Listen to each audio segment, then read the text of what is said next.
Zapraszamy na Dzień Otwarty Szkół Doktorskich Uniwersytetu Warszawskiego. Przed Wami seria rozmów z osobami, które wyjaśnią, dlaczego warto robić doktorat na Uniwersytecie Warszawskim, jak przebiega proces rekrutacji, jak zdobyć stypendium, jak zdobyć pieniądze na granty, ale także jak skorzystać z wymiany międzynarodowej. Posłuchajcie, obejrzyjcie, skorzystajcie.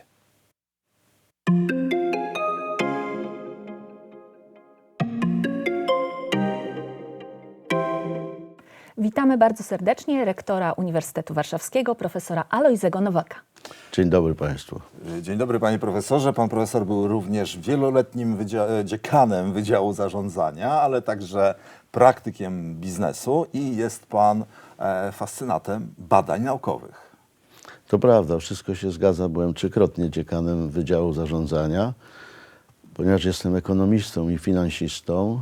W związku z tym gospodarka, można powiedzieć, jest takim laboratorium do pracy dla mnie, a zatem doradzam w niektórych instytucjach, ale także jestem w radach nadzorczych i w jednej radzie dyrektorów. To udaje się łączyć z moją pracą badawczą i niełatwo, ale udaje się także łączyć z moją obecną pracą, czyli bycie rektorem Uniwersytetu Warszawskiego, której to pracy poświęcam najwięcej czasu. Panie profesorze, panie rektorze, proszę powiedzieć, dlaczego warto pisać doktorat? I od razu druga część pytania, dlaczego warto to robić na Uniwersytecie Warszawskim? Ja bym powiedział tak, troszeczkę przewrotnie, jak kiedyś rozmawialiśmy z doktorantami, że doktorat nic nie daje, teoretycznie rzecz ujmując, ale nie przeszkadza, jak się go posiada. Ale tak na serio, doktorat jest takim trzecim poziomem wykształcenia, czy studia doktoranckie właściwie.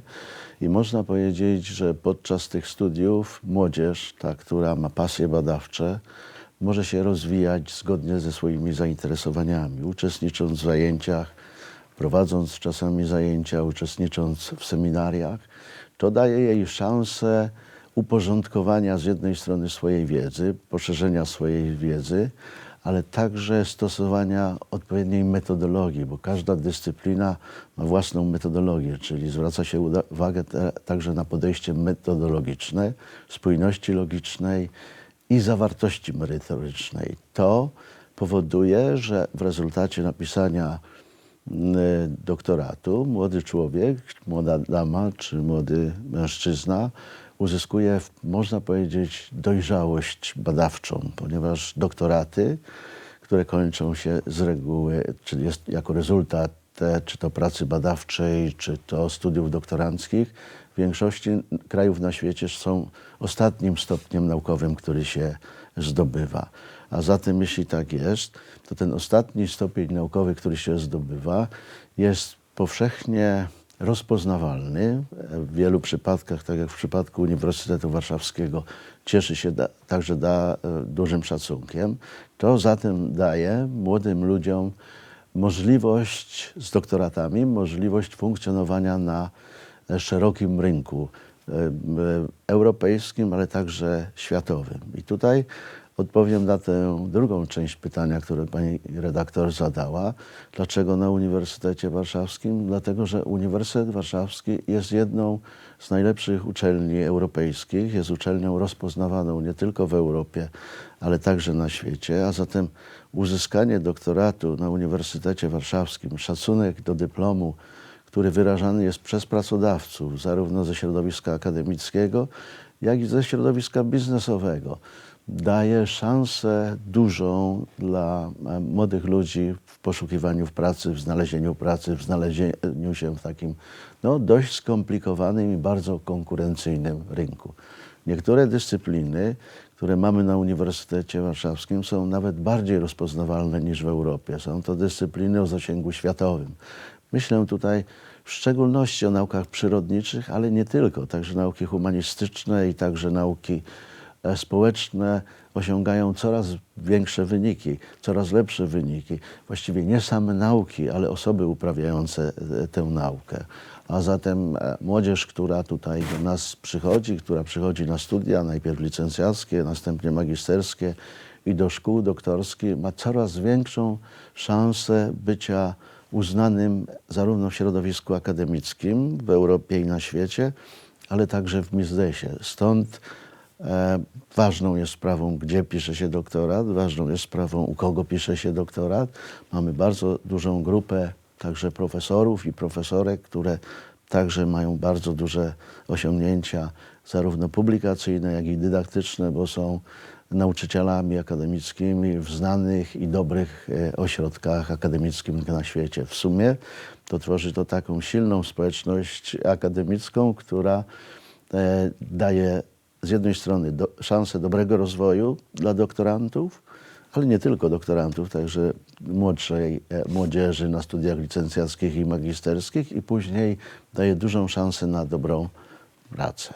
Właśnie, udało mi się wciąć. Dobrego lidera poznać po jego kompetencjach komunikacyjnych, czyli jak przemawia.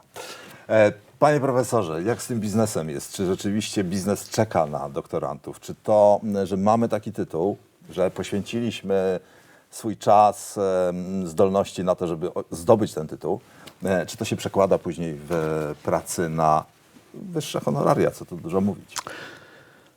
Jest dość trudno jednoznacznie powiedzieć, że biznes czeka, bo to są dwie strony medalu.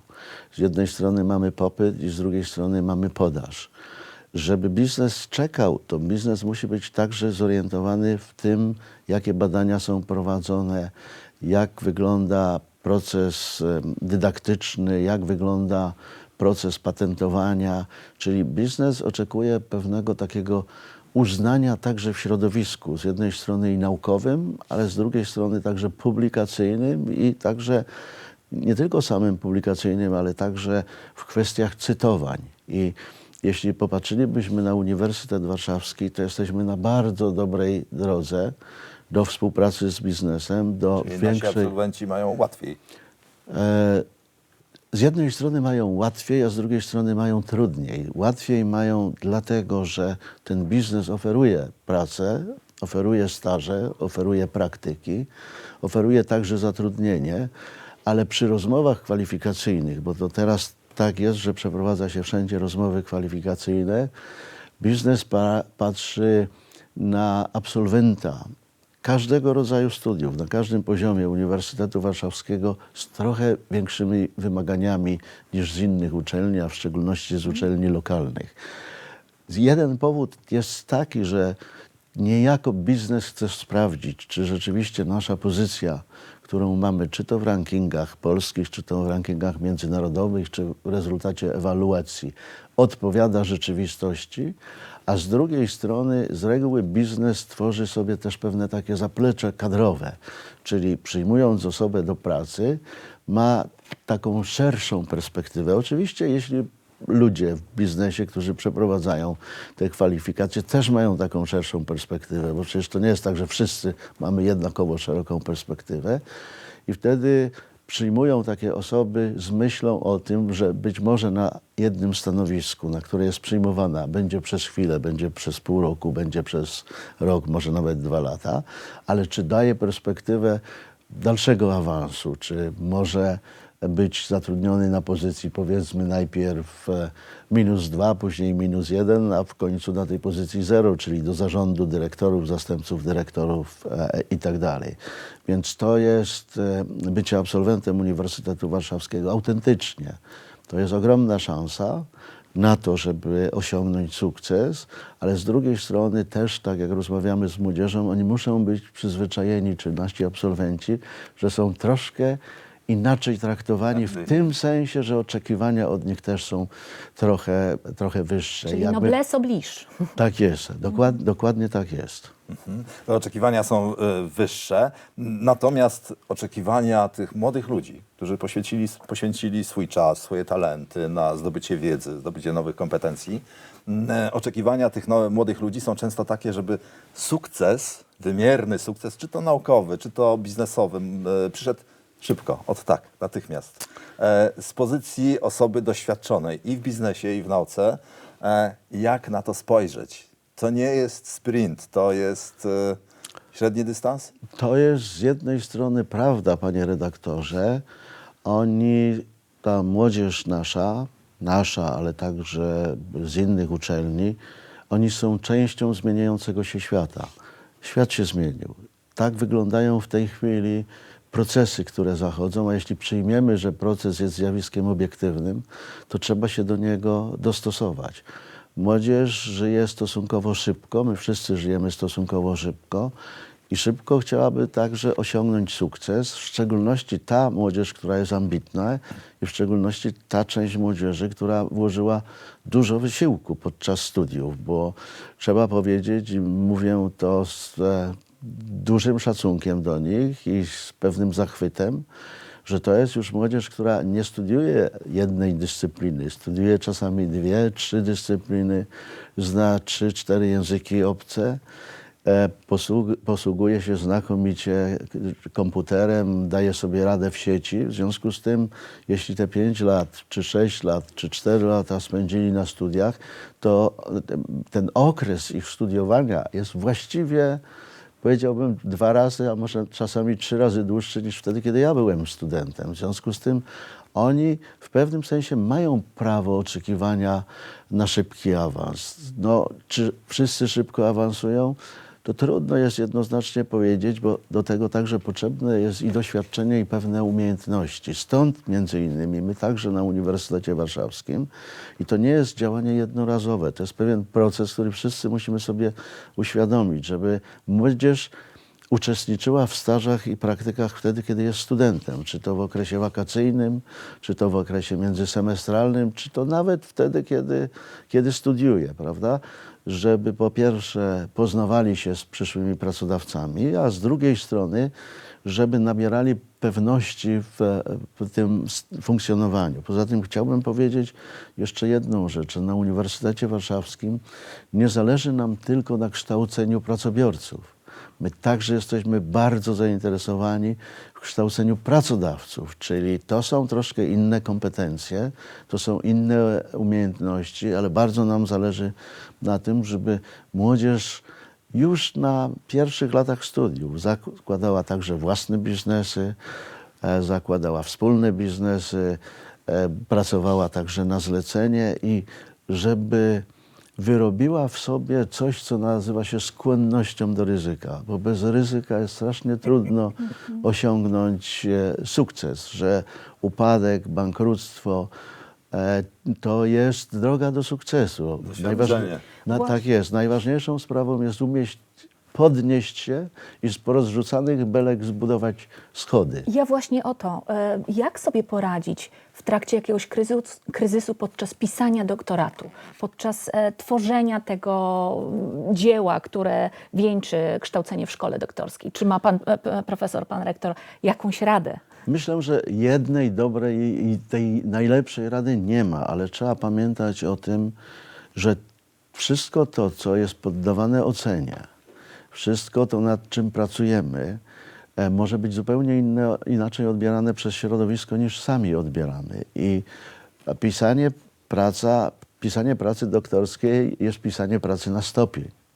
Czyli oznacza to, że pracę na stopień ocenia przynajmniej 3 osoby, albo i więcej, czyli ocenia promotor, oceniają recenzenci, ocenia także środowisko akademickie, bo coraz częściej organizujemy i będą jeszcze większe seminaria doktorskie przeznaczone tylko do tego, żeby ci młodzi adepci nauki mogli prezentować tam swoje wyniki badań, swoje prace, po to, aby je poddać krytyce, po to, żeby zobaczyć, jak środowisko reaguje. Czyli w żadnym razie nie wolno się obrażać na środowisko. Jeśli środowisko oceni negatywnie, nie wolno się obrażać, trzeba się dostosować do wymogów środowiska, no bo inaczej nie uzyska się stopnia. Czyli nie można się zaciąć sobie i powiedzieć, że ja mam tylko i wyłącznie rację i ja nie będę reagowała, czy nie będę reagował na środowisko. Być może, że taki kiedyś moment nadejdzie, kiedy będzie się zupełnie samodzielnym, ale doświadczenie moje, ale także moich kolegów i koleżanek wskazuje, że tak w 100% to nigdy się nie jest samodzielnym, zawsze jest się poddawanym jakiejś ocenie. I powiedziałbym jeszcze jedną rzecz, która jest niezwykle ważna, że właściwie nieważne, co się robi, nieważne, z czego pisze się pracę, ważne jest, jak się robi.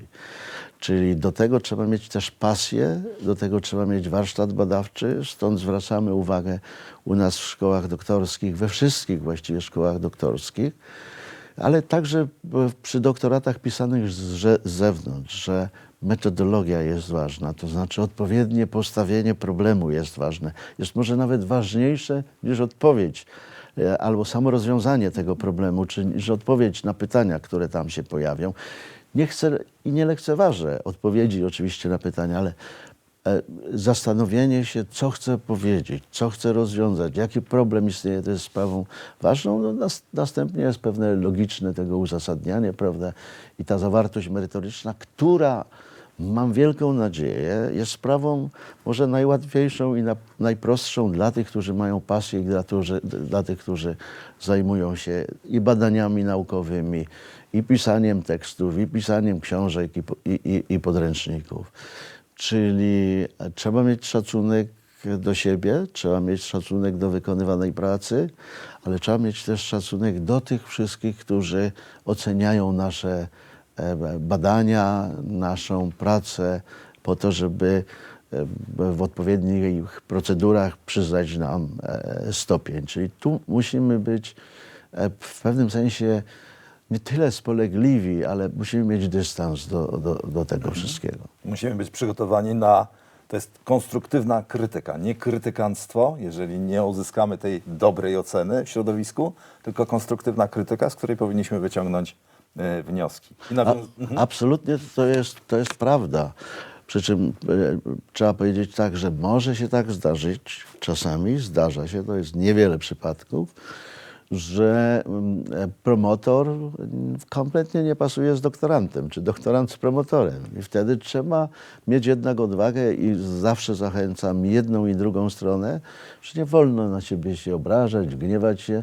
Trzeba dać sobie szansę pewnego wyboru i zmiany nawet promotora. Czy promotor może zmienić doktoranta, czy doktorantkę i podobnie druga strona. Tak czasami w życiu jest. To znaczy chciałoby się powiedzieć tak na pierwszy rzut oka, że to nie powinno mieć miejsca i powinieneś wytrwać, czy powinnaś wytrwać przez te 4 lata, bo to także cię wzmacnia, to także pokazuje twoją siłę woli i chęć zdobycia, ale ja tutaj nie jestem zwolennikiem takiego podejścia, natomiast rozumiem, że takie sytuacje mogą mieć miejsce. To też jest doświadczenie.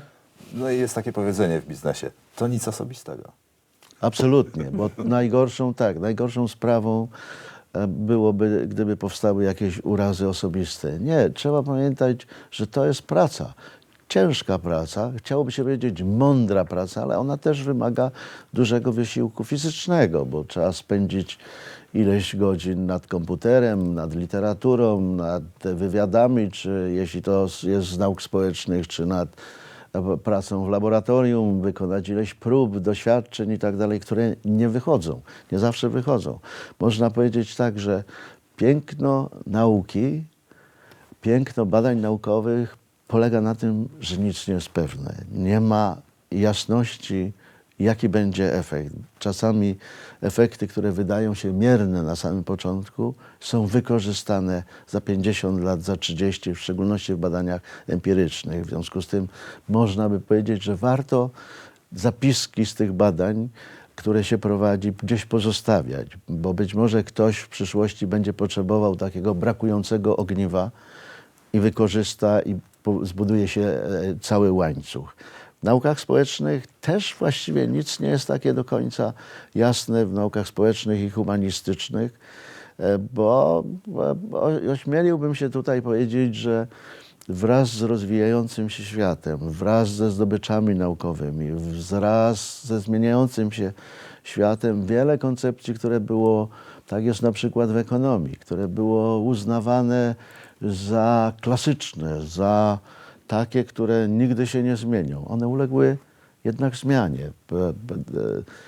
Globalizacja, integracja spowodowała to, że to, co pasowało do jednego kraju, na przykład dla Stanów Zjednoczonych, który właściwie jest kontynentem, czy pasowało w innym miejscu, gdzieś tam w Chinach, to w momencie, kiedy pojawiły się inne kraje i oddziaływanie innych gospodarek, okazuje się, że już tak nie funkcjonuje dobrze, jak kiedyś funkcjonowało. Myślę tu zarówno nawet o samym rynku, czy myślę o gospodarce takiej, jakbyśmy nazwali, z dużym udziałem państwa. To już nie jest ten sam świat, który był wcześniej. Ten świat został bardzo zmodyfikowany, został bardzo zweryfikowany i w związku z tym prace, które powstają, albo osoby, które piszą pracę, muszą brać to, czy powinny brać to pod uwagę i też nabierać dystansu do tego, co robią. Oczywiście pasja i chęć osiągnięcia wyników i dążenie do osiągnięcia jest piękną sprawą. Tego lekceważyć nie można, trzeba więc nawet wspierać. Ale też trzeba pamiętać, że na końcu, jak już napiszemy tę pracę, żeby patrzeć na nią z dystansem, że to rzadko bardzo się zdarza, że to jest jedyne dzieło takie, że jest to dzieło życia i to dzieło będzie wiecznie trwało. Więc zachęcamy i tak jak rozmawiamy i z dyrektorami szkół, i z osobami prowadzącymi zajęcia w szkołach, oni mają bardzo dobre, powiedziałbym, takie podejście z dystansem i tak kształtują młodzież, bo to jest też w pewnym sensie kształtowanie młodzieży. To są młodzi ludzie, 23, 24 czy 25-latkowie, czyli oni są starsi niż licealiści, no ale to są bardzo młodzi ludzie, więc to kształtowanie, dyskusje na seminariach, wysłuchiwanie różnego rodzaju poglądów, zabieranie głosu, niezgadzanie się, obalanie hipotez badawczych, bronienie hipotez badawczych, to daje szansę na to, że kształtuje się z jednej strony szkoła, że powstaje akademia, że młodzi ludzie się rozwijają, a z drugiej strony daje to dużą szansę, że powstaną dobre prace doktorskie, czy bardzo dobre, ale nawet gdyby powstały dobre prace doktorskie i świetne artykuły, które gdzieś będą publikowane, krytykowane, chwalone, cytowane i tak dalej, to właśnie o to idzie u nas na Uniwersytecie Warszawskim w szkołach doktorskich i wydaje mi się, że przez te ostatnie kilka lat zrobiliśmy duży progres w tym kierunku. Czyli panie profesorze, panie rektorze, można powiedzieć na koniec to be or not to be PhD? Można powiedzieć to be. To be. To be PhD, tak.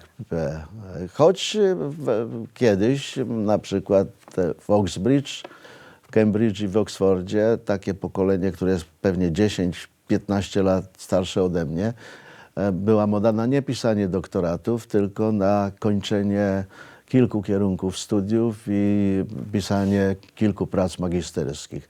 My jednak zachęcamy, żeby być w tym takim systemie światowym, europejskim i ogólnoświatowym i robić doktoraty, robić dobre prace badawcze po to, żeby z jednej strony, o czym wspominaliśmy, i mieć licencjat do pracy na wyższej uczelni, ale także po to, żeby pokazać pracodawcom, że umie się pracować ciężko, mądrze, w sposób w jakimś sensie sformalizowany, metodologicznie uporządkowany, spójny logicznie i że posiada się dużą wiedzę merytoryczną. To się opłaca, to popłaca. Dziękujemy bardzo za spotkanie, za rozmowę. Czuję się przekonany, tylko trochę z tymi latami jest inaczej. Nie, lata nie przeszkadzają. Trzeba po prostu zaraz po naszej rozmowie pójść do biblioteki i rozpocząć pracę. Bardzo dziękujemy. Dziękuję Państwu bardzo. Dziękuję bardzo.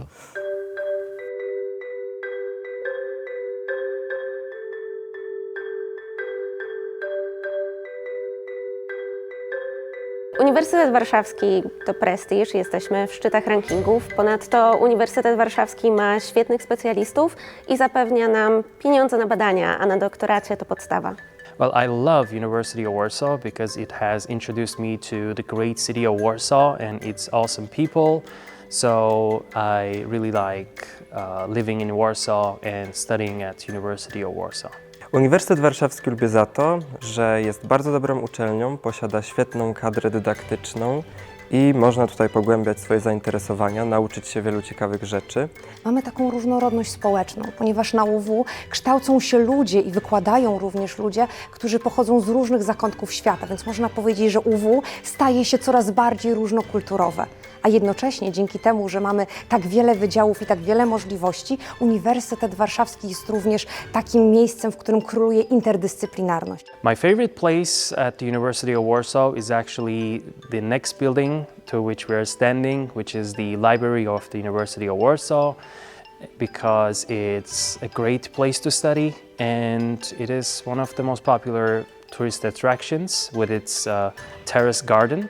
And every time my friends come to visit me, I always take them to the terrace of the library.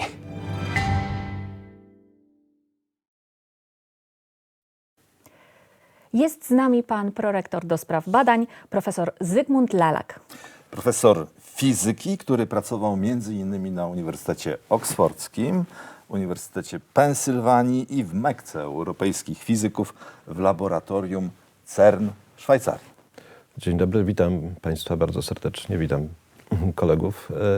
Rzeczywiście to wszystko prawda. Miałem przyjemność, miałem okazję pracować w wielu znakomitych zagranicznych ośrodkach, ale oczywiście najbardziej cenię sobie pracę tu w Warszawie, w znakomitym Instytucie Fizyki Teoretycznej na Wydziale Fizyki naszego uniwersytetu. Panie profesorze, prowadził pan badania i u nas, i na najbardziej renomowanych uczelniach świata. Co było dla pana największą motywacją? Co pchało pana do rozwoju? Co było tą niewidzialną siłą? Myślę, że motywacja była i jest zawsze taka sama w przypadku młodych naukowców. To znaczy ciekawość, po prostu ciekawość. W tym przypadku to wszystko działo się kilka dekad temu, w latach 80. i 90.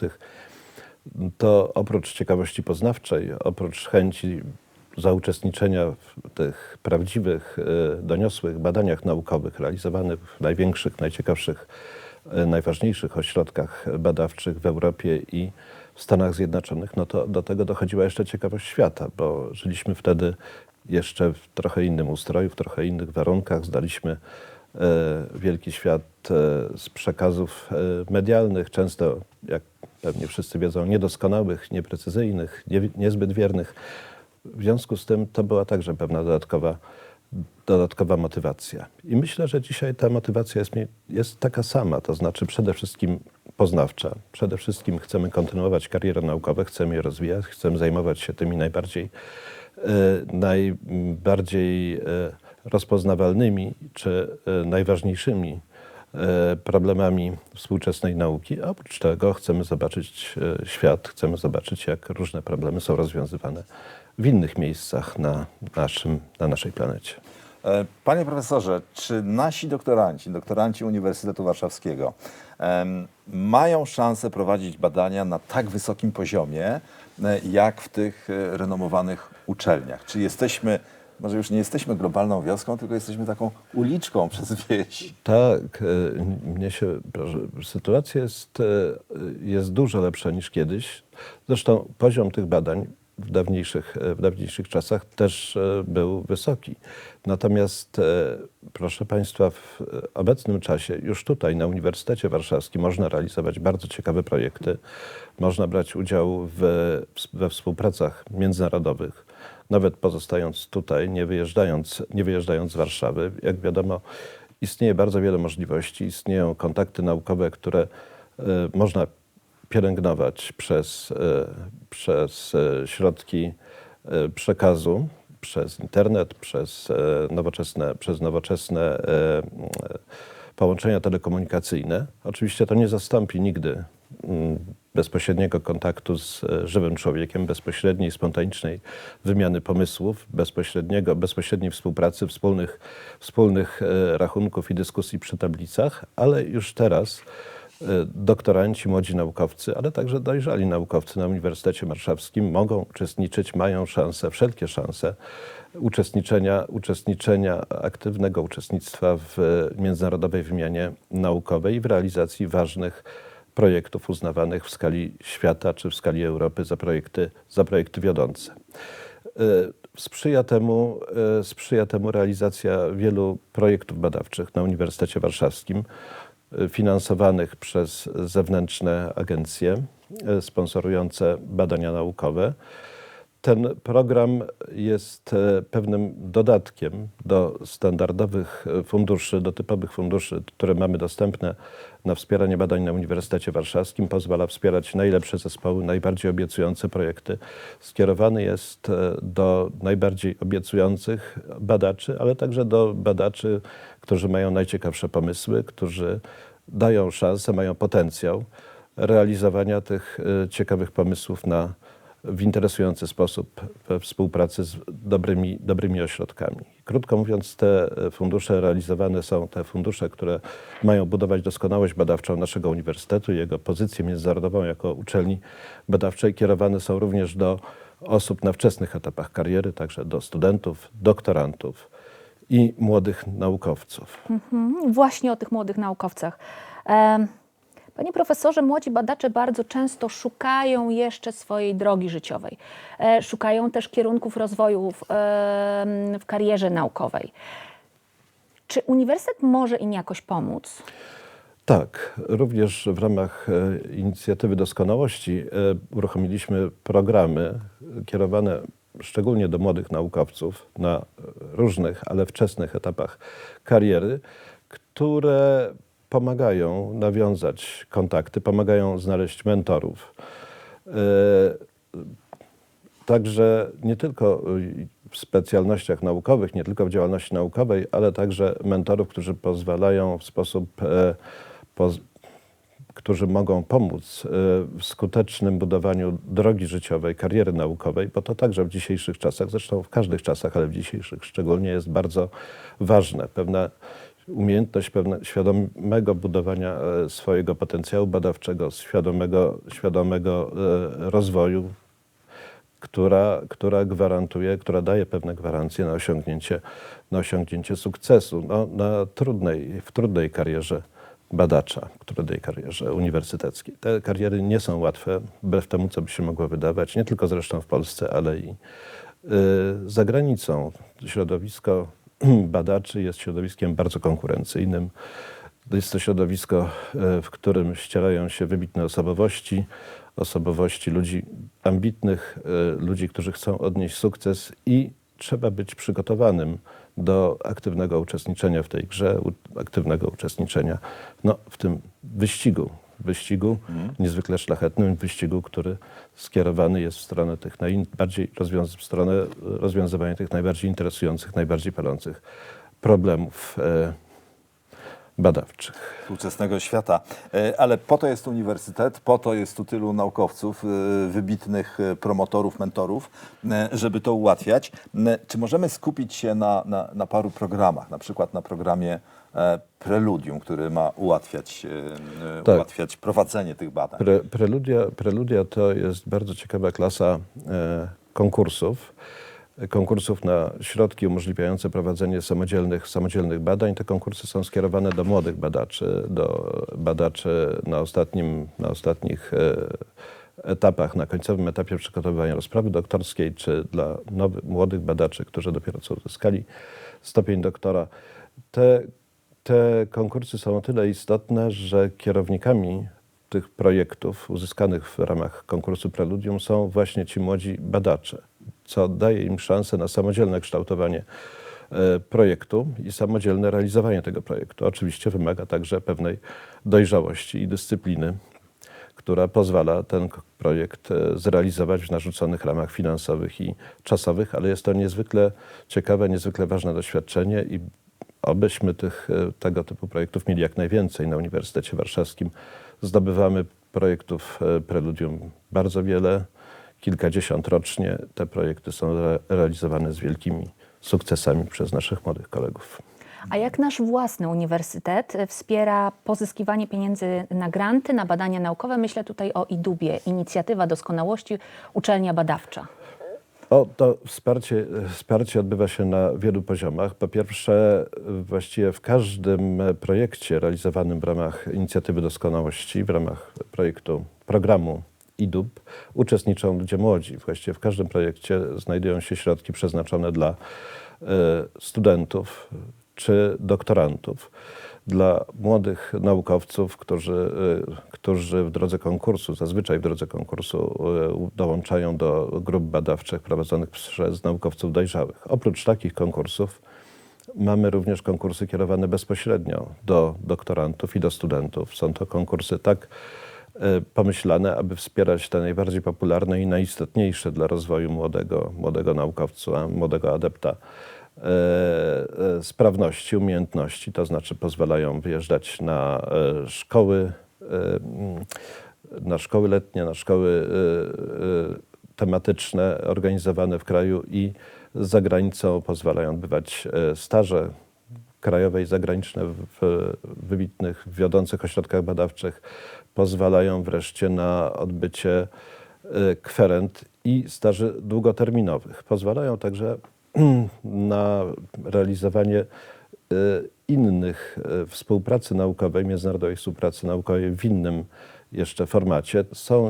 Mamy jeszcze programy kierowane do młodych badaczy, które mają na celu ściąganie mentorów, wybitnych naukowców, wybitnych specjalistów, ekspertów z ośrodków zagranicznych, tak aby tu na miejscu w Warszawie można było z wykorzystaniem wiedzy i doświadczenia tych mentorów prowadzić aktywne badania naukowe. Wydaje się, że to także jest ważne, to znaczy oczywiście podróże kształcą, udział w badaniach naukowych prowadzonych w innych laboratoriach jest zawsze niezwykle inspirujący, ale musimy również budować pozycję naszego uniwersytetu. Musimy pamiętać o tym, że chcemy, żeby ci najzdolniejsi, najlepsi, ci, którzy rzeczywiście chcą się poświęcić pracy naukowej, mogli znaleźć również tutaj, u nas, na miejscu warunki do udanej, pełnej sukcesów kariery, do owocnej pracy badawczej. Panie profesorze, ostatnie pytanie jeszcze. Czy ma pan dziedzinę, projekt lub naukowca, z którego jest pan szczególnie zadowolony z dokonań badawczych, z dokonań, jeśli chodzi o współpracę międzynarodową, duma z takiego projektu czy takiego wychowanka? Wolałbym nie wymieniać teraz nazwisk. Ale jest. Ale oczywiście są takie osoby. Zresztą muszę powiedzieć, że na Uniwersytecie Warszawskim jest wielu znakomitych badaczy młodego pokolenia. We wszystkich właściwie dziedzinach nauki, we wszystkich dyscyplinach znaleźć można ludzi, którzy już teraz odnoszą sukcesy i którzy zapewne będą jeszcze większe sukcesy odnosić w przyszłości. Tak się dzieje zarówno w naukach ścisłych. Tutaj mamy bardzo wielu młodych badaczy, mamy również laureatów grantów europejskich, ale mamy także takich laureatów w dziedzinie nauk humanistycznych, w dziedzinie nauk społecznych. Także nasz uniwersytet rośnie siłą tych młodych ludzi, siłą talentów tych młodych ludzi. Jest ich bardzo wielu. Jestem pełen nadziei. Wszystkich ich podziwiam. Mam nadzieję, że ich talenty będą się rozwijać równie dobrze jak do tej pory.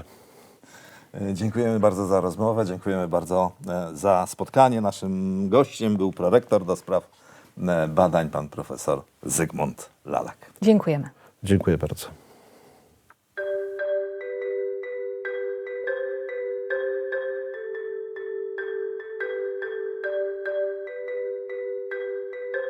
Doktorat warto zrobić, bo to jest takie wyzwanie. To jest 4-letnia droga, która prowadzi nas do tego, abyśmy stali się w jakiejś dziedzinie ekspertem.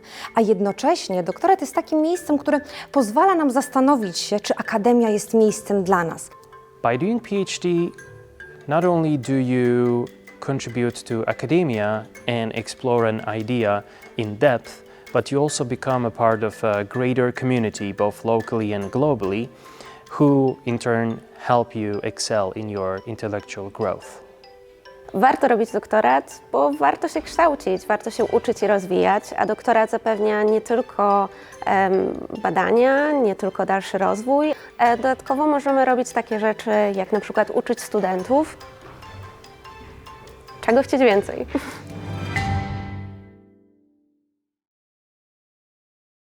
Witamy pana prorektora do spraw współpracy i spraw pracowniczych, pana profesora Sambora Gruczy. Dzień dobry Państwu. Pan profesor jest językoznawcą, germanistą, profesorem Instytutu Komunikacji Specjalistycznej i Interkulturowej na Wydziale Lingwistyki Stosowanej. Ale pracę doktorską obronił pan na Uniwersytecie w Saarbrücken.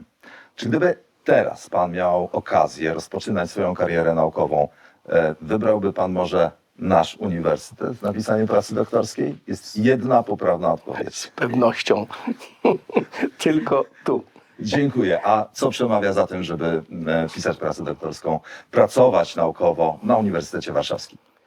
No cóż, największy, najlepszy uniwersytet w Polsce, jeden z lepszych uniwersytetów w Europie i liczący się uniwersytet na świecie.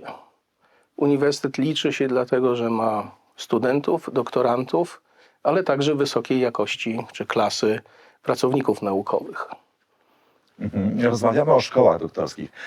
Czy stypendysta szkoły doktorskiej może czuć się pełnoprawnym członkiem społeczności akademickiej? Na co może liczyć? Jakie socjalne rzeczy mu przysługują?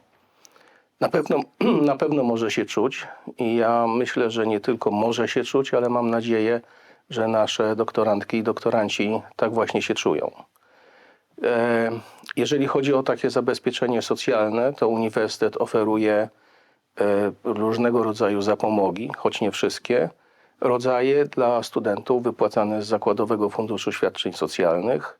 Doktorantki i doktoranci mają możliwość ubiegania się o mieszkania w Domu Pracownika Naukowego, potocznie nazywanym DPN-em. Mogą także korzystać czy ubiegać się o korzystanie dla swoich dzieci ze żłobka. Poza tym mogą otrzymywać także stypendium w okresie przebywania na urlopie macierzyńskim.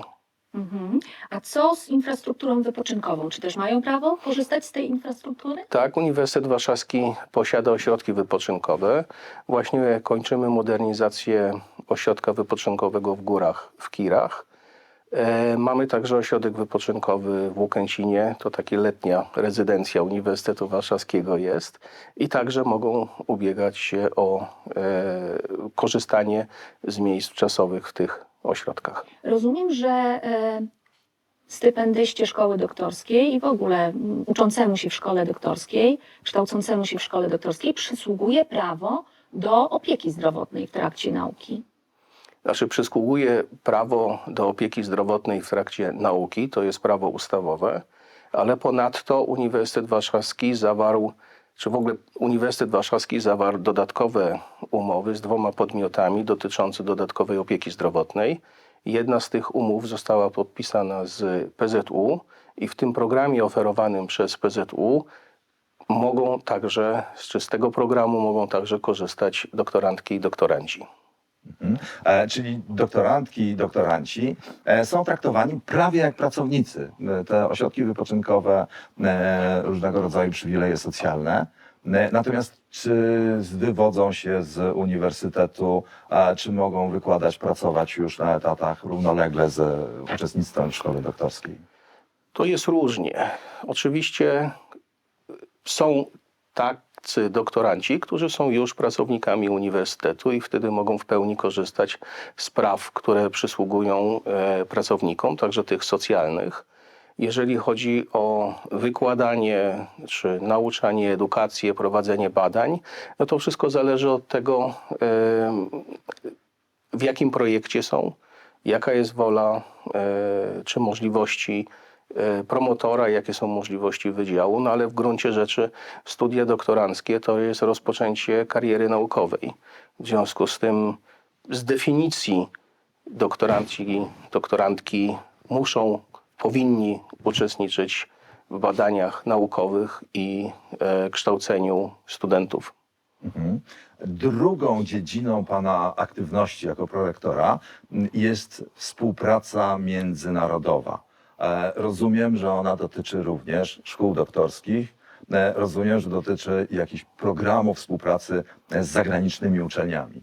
Znaczy ona może w mniejszym stopniu dotyczy szkół doktorskich, Tu chodzi o cały obszar współpracy międzynarodowej, jaki ma Uniwersytet Warszawski. I w ramach wielu programów, czy z tych programów mogą korzystać także doktoranci i doktorantki. Pierwsza rzecz to jest taka, że Uniwersytet Warszawski ma około 350 umów międzynarodowych. To jest ponad 70 krajów i my staramy się o to, ażeby te umowy były tak konstruowane, żeby także doktoranci mogli uczestniczyć w tych programach wymiany. Poza tym Uniwersytet Warszawski oferuje także stypendia w ramach programu NAWA. Mamy także, czy jesteśmy członkami Sojuszu Europejskiego, Uniwersytety Europejskie, to się nazywa For You Plus. Właśnie o to chciałam dopytać, jeśli pan pozwoli, panie profesorze. Jakie właśnie korzyści płyną dla młodych naukowców z tej współpracy w ramach For EU Plus, czyli współpracy z tymi największymi uniwersytetami, najbardziej znanymi, typu Uniwersytet Sorboński czy Uniwersytet w Heidelbergu? To jeszcze dopowiem, że ta współpraca jest z Uniwersytetem Karola w Pradze, z Uniwersytetem w Mediolanie i z Uniwersytetem w Kopenhadze. I jako partner stowarzyszony od zeszłego roku uczestniczy w tym sojuszu także Uniwersytet Genewski. Ja myślę, że to są same korzyści, ponieważ założenie Uniwersytetu Europejskiego, jak do tej pory, to jest założenie edukacyjne na poziomie studiów i na poziomie studiów doktoranckich. Doktoranci mogą korzystać ze wszystkich dedykowanych programów czy efektów tej współpracy. To są różnego rodzaju kursy, to są różnego rodzaju warsztaty, ale ja myślę, że jest jeszcze ważniejsza rzecz. Mianowicie doktoranci mogą te programy także współtworzyć. Ten sojusz powstał w takim ciągu od dołu do góry, czyli z inicjatywy pracowników, studentów, doktorantów. I w prawie większości projektów czy programów, które są realizowane we współpracy różnej, bo nie zawsze 6 partnerów bierze w tym udział, uczestniczą także doktoranci i doktorantki, ale także, co jest ważne, studenci, doktoranci uczestniczą także, czy są członkami gremiów takich wyrażających wolę tego sojuszu. To jest po pierwsze Academic Council oraz Student Committee. Co oznacza ten plus? Czy to oznacza, że struktura jest otwarta i mogą do tej struktury być przyjmowane nowe uniwersytety, nowe akademie? To jest uczelnie? ciekawe spojrzenie. Nie, on początkowo sojusz został zawarty pomiędzy 4 uniwersytetami. To była Sorbona, Uniwersytet Warszawski, Uniwersytet Karola i Heidelberg. W trakcie tworzenia projektu dołączył Mediolan i Kopenhaga. I ten plus oznacza, ta 4 była oczywiście for z angielskiego dla Europy, ale oznaczała także uczestniczenie 4 uniwersytetów. I po to, żeby nie robić z tego 6, zrobiono plus. Ale ciekawą kwestię pan podniósł, to znaczy sojusz jest otwarty co do zasady, z tym, że członkiem nie wystarczy chcieć być, ale trzeba zostać włączonym. To jest decyzja Governing Board, czyli rektorów reprezentujących wszystkie uniwersytety. W tym sensie sojusz jest otwarty. My nie zamykamy się, ale trzeba spełnić określone wymogi, ażeby zostać członkiem. Genewa jest członkiem stowarzyszonym, bo Szwajcaria nie jest państwem należącym do Unii Europejskiej. I rozumiem, że doktoranci mogą się, i doktorantki, i doktoranci mogą się przemieszczać, być goszczeni na tych uniwersytetach, dzielić się wynikami swoich badań, ale też prowadzić badania tam na terenie uniwersytetów stowarzyszonych? Co do zasady, doktoranci i doktorantki mogą wszędzie prowadzić badania, oczywiście o ile takie możliwości organizacyjne czy instytucjonalne są. Ale sojusz, czy też ta inicjatywa Uniwersytet Europejski, bo to nie dotyczy tylko naszego sojuszu, czy sojuszu, w którym jesteśmy, wzmacnia taką możliwość. To jest taki paszport, bycie członkiem, czy bycie doktorantką, doktorantem uniwersytetu, który bierze udział w sojuszu For You Plus, daje taki paszport, większe umocowanie do tego, ażeby korzystać z różnego rodzaju zasobów naszych partnerów i oczywiście vice versa, także doktoranci, doktorantki z innych uniwersytetów mogą w pełni korzystać z zasobów, które udostępnia Uniwersytet Warszawski. Czyli to jest taka obopólna współpraca, tak? To No ona jest nawet taka sześciowspólna, Sześciowspólna. powiedziałbym w tym sensie, tak. Sześciowspólna, jak to będzie po niemiecku? Panie profesorze. Sechsseitig. O, Zagot. Panie profesorze, czy rozumiem, że poza tą strukturą nasi doktoranci mogą też korzystać z kontaktów uniwersyteckich, z tych, o których pan wspomniał? 70 krajów? 76 chyba dokładnie 76. w tej chwili. My to ewaluujemy. 300, ponad 350 umów, ale to nie tylko z tego, bo to są umowy czy też możliwości, które daje uniwersytet, dlatego że zawarł z innymi uniwersytetami umowę o współpracy. Trzeba nadmienić także, że doktoranci, doktorantki mogą korzystać także ze stypendiów czy programów, które umożliwiają instytucje, organizacje niezwiązane z Uniwersytetem Warszawskim. No zaraz za naszą zachodnią granicą to jest na przykład DAD, w późniejszym okresie to jest Fundacja Humboldta, bardzo prestiżowa. To jest także Fundacja Kościuszkowska, Komisja Fulbrighta, etc. Są także różnego rodzaju fundacje, które związane są albo z jakimiś partiami, szczególnie w Niemczech, albo z pewnymi ruchami religijnymi. Jest też coś takiego jak Katholische Akademischer Dienst, to jest sfinansowane przez niemiecki Kościół katolicki. Jak pan wspomina, to była taka dosyć odważna decyzja, jak pan rozpoczął swoją karierę naukową, pisanie pracy doktorskiej na Uniwersytecie Saarbrücken. I jak pan wspomina, co to panu dało, że właśnie tam, a nie tu? To ja muszę dopowiedzieć. Ona była odważna, ale nie dlatego, że zamierzałem napisać czy robić doktorat w Saarbrücken. Ja po powrocie ze studiów, ja mam 2 uniwersytety, że tak powiem, skończyłem, jak to się kolokwialnie mówi. Uniwersytet w Saarbrücken, Uniwersytet Warszawski. I po powrocie z Niemiec dostałem pytanie, trzeba pamiętać, że wtedy jeszcze NRD było, czy nie chciałbym pójść, czy nie chciałbym wziąć udziału w konkursie na stypendium doktoranckie w Berlinie Wschodnim w NRD. To było takie trochę wyzwanie i to rzeczywiście było wyzwanie. Ja Niemiec wschodnich nie znałem. Koledzy czy koleżanki, które znały realia NRD, odradzali mi, ale ja się na to zdecydowałem i to stypendium otrzymałem. Było ciężko z różnych powodów, było trudno, ale było także ciekawie. Całe szczęście dotarłem do Berlina 2 miesiące przed upadkiem muru. Więc sytuacja i socjalna, i polityczna. Ja byłem świadkiem tych wydarzeń, choć nie miałem odwagi pójść na granicę, bo nie wiedziałem, jak władze NRD na tej granicy zareagują. Od tej strony wschodniej trudno było się tam dostać. Tak. Od tej strony zachodniej Tak.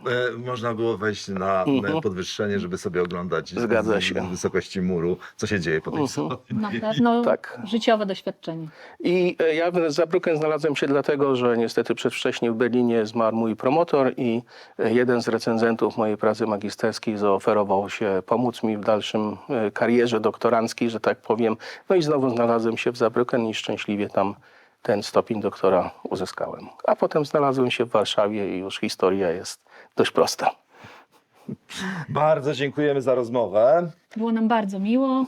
Dziękuję bardzo Naszym Państwu. gościem był pan prorektor do spraw współpracy i spraw pracowniczych, profesor Sambor Grucza. Dziękuję bardzo. Dziękujemy. Dziękuję.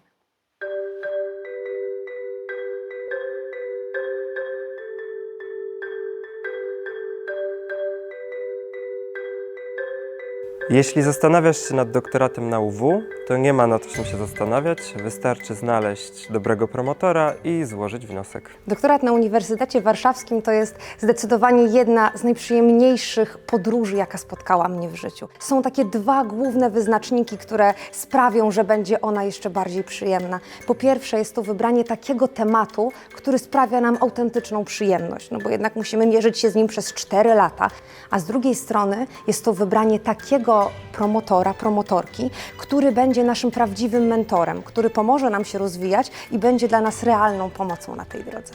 Warto robić doktorat na UW, bo UW to najlepsza uczelnia w Polsce, no i UW to też super miejsce ze świetnymi ludźmi. Jeśli zastanawiasz się, czy warto zrobić doktorat na UW, powiem Ci jedno. Warto, spróbuj, to niesamowita przygoda. Ideas are always worth pursuing, so if you believe that you have an idea that's worth going after, you should definitely consider doing a PhD. It's fun and it's rewarding, so go for it.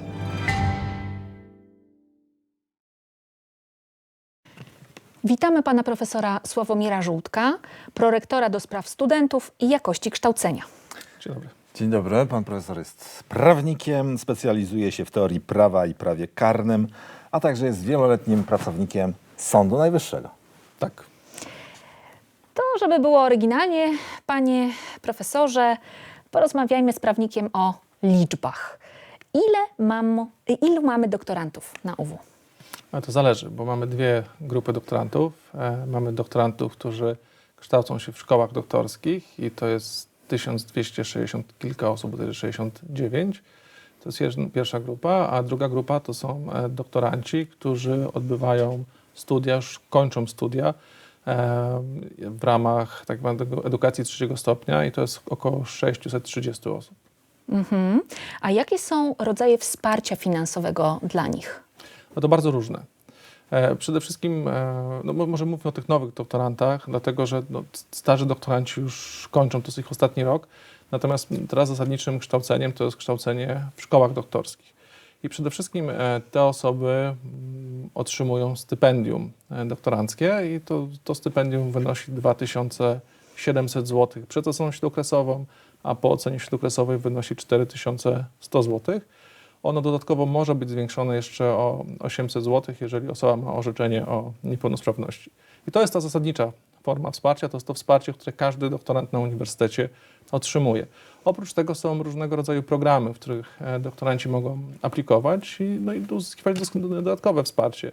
Czy to jest w ramach IDUB-u, gdzie mogą otrzymać 12 000 złotych po pierwszym roku w konkursie, bodajże 130 osób takie wsparcie otrzymuje. Mogą otrzymać stypendium na start, to jest po zrekrutowaniu się do szkoły doktorskiej 20% najlepszych doktorantów jest uprawnione do takiego stypendium. To stypendium jest wypłacane jednorazowo i ono wynosi 18 000 złotych. No, to są takie podstawowe formy wsparcia.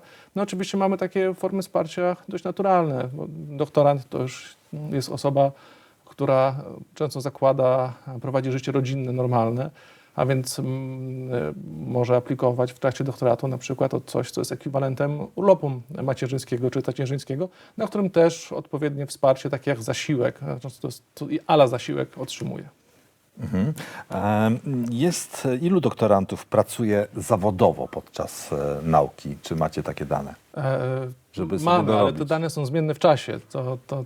Mogę powiedzieć, jak to jest na moment wywiadu, ale Skoncentrujmy się co na będzie za na tydzień, szkołach. to niekoniecznie. Na szkołach to jest około 36% doktorantów pracuje, więc taka grupa to są osoby zatrudnione, z czego na uczelni pracuje około 30% osób, no a pozostałe pracują na rynku różnych pracodawców. Te na uczelni raczej nie przekroczą pewnych limitów, natomiast te na rynku, czy jest jakieś przeliczenie, że nie wiem, jeżeli będziesz zarabiał powyżej 10 000, to nie dostaniesz stypendium? Nie, ma. czym więcej, my nie uznajemy czegoś takiego, żeby to było w jakiś sposób celowe. Niech młodzież zarabia jak najwięcej. To jest niezależne od stypendium. Doktoranci muszą mieć świadomość, że z punktu widzenia uczelni oni mają się rozwijać, tak? Ten rozwój to z jednej strony pisanie doktoratu, i to jest rzecz oczywista, a z drugiej strony ten rozwój musi też być praktyczny i dobrze jest łączyć te dwa elementy, tak? Natomiast To wszystko zależy od konkretnej osoby. Jak chce pracować poza uczelnią, może to robić. Tylko tutaj musimy pamiętać o jednym ograniczeniu.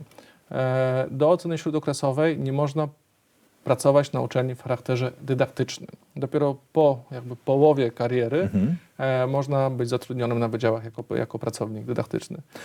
To jeszcze jedno pytanie, czy są jakieś takie specjalne zasiłki na nie wiem, wypadek losowy, coś się komuś przytrafiło, właśnie jakaś choroba przewlekła, gdzie trzeba zawiesić swoją działalność naukową? Tutaj są bardzo różne formy wsparcia. My też indywidualnie staramy się podchodzić do doktorantów. Jeżeli widzimy, że jest jakiś problem, no to tutaj zawsze jakaś możliwość zawieszenia kształcenia następuje. No, mówiłem już o tym, że jest możliwość uzyskania 800 zł jakby dodatku w przypadku, kiedy ma się orzeczenie o niepełnosprawności, tak? Czy o tym zawieszeniu kształcenia na czas macierzyństwa czy tacierzyństwa. No takie formy wsparcia są jak najbardziej na uniwersytecie. Panie profesorze, ja dalej będę drążyła liczby. Uniwersytet posiada miejsca w akademikach. Ile kosztuje takie miejsce, jeśli doktorant chciałby z tego skorzystać? To zależy. Mamy 6 akademików, mamy też takie domy, które są przeznaczone dla pracowników naukowych, więc to o czym konkretnie rozmawiamy? Jeżeli chodzi o akademiki, to wszystko zależy od standardu akademika. Najtańsze akademiki to jest niespełna 500 zł za pokój, najdroższe to jest około 900 zł.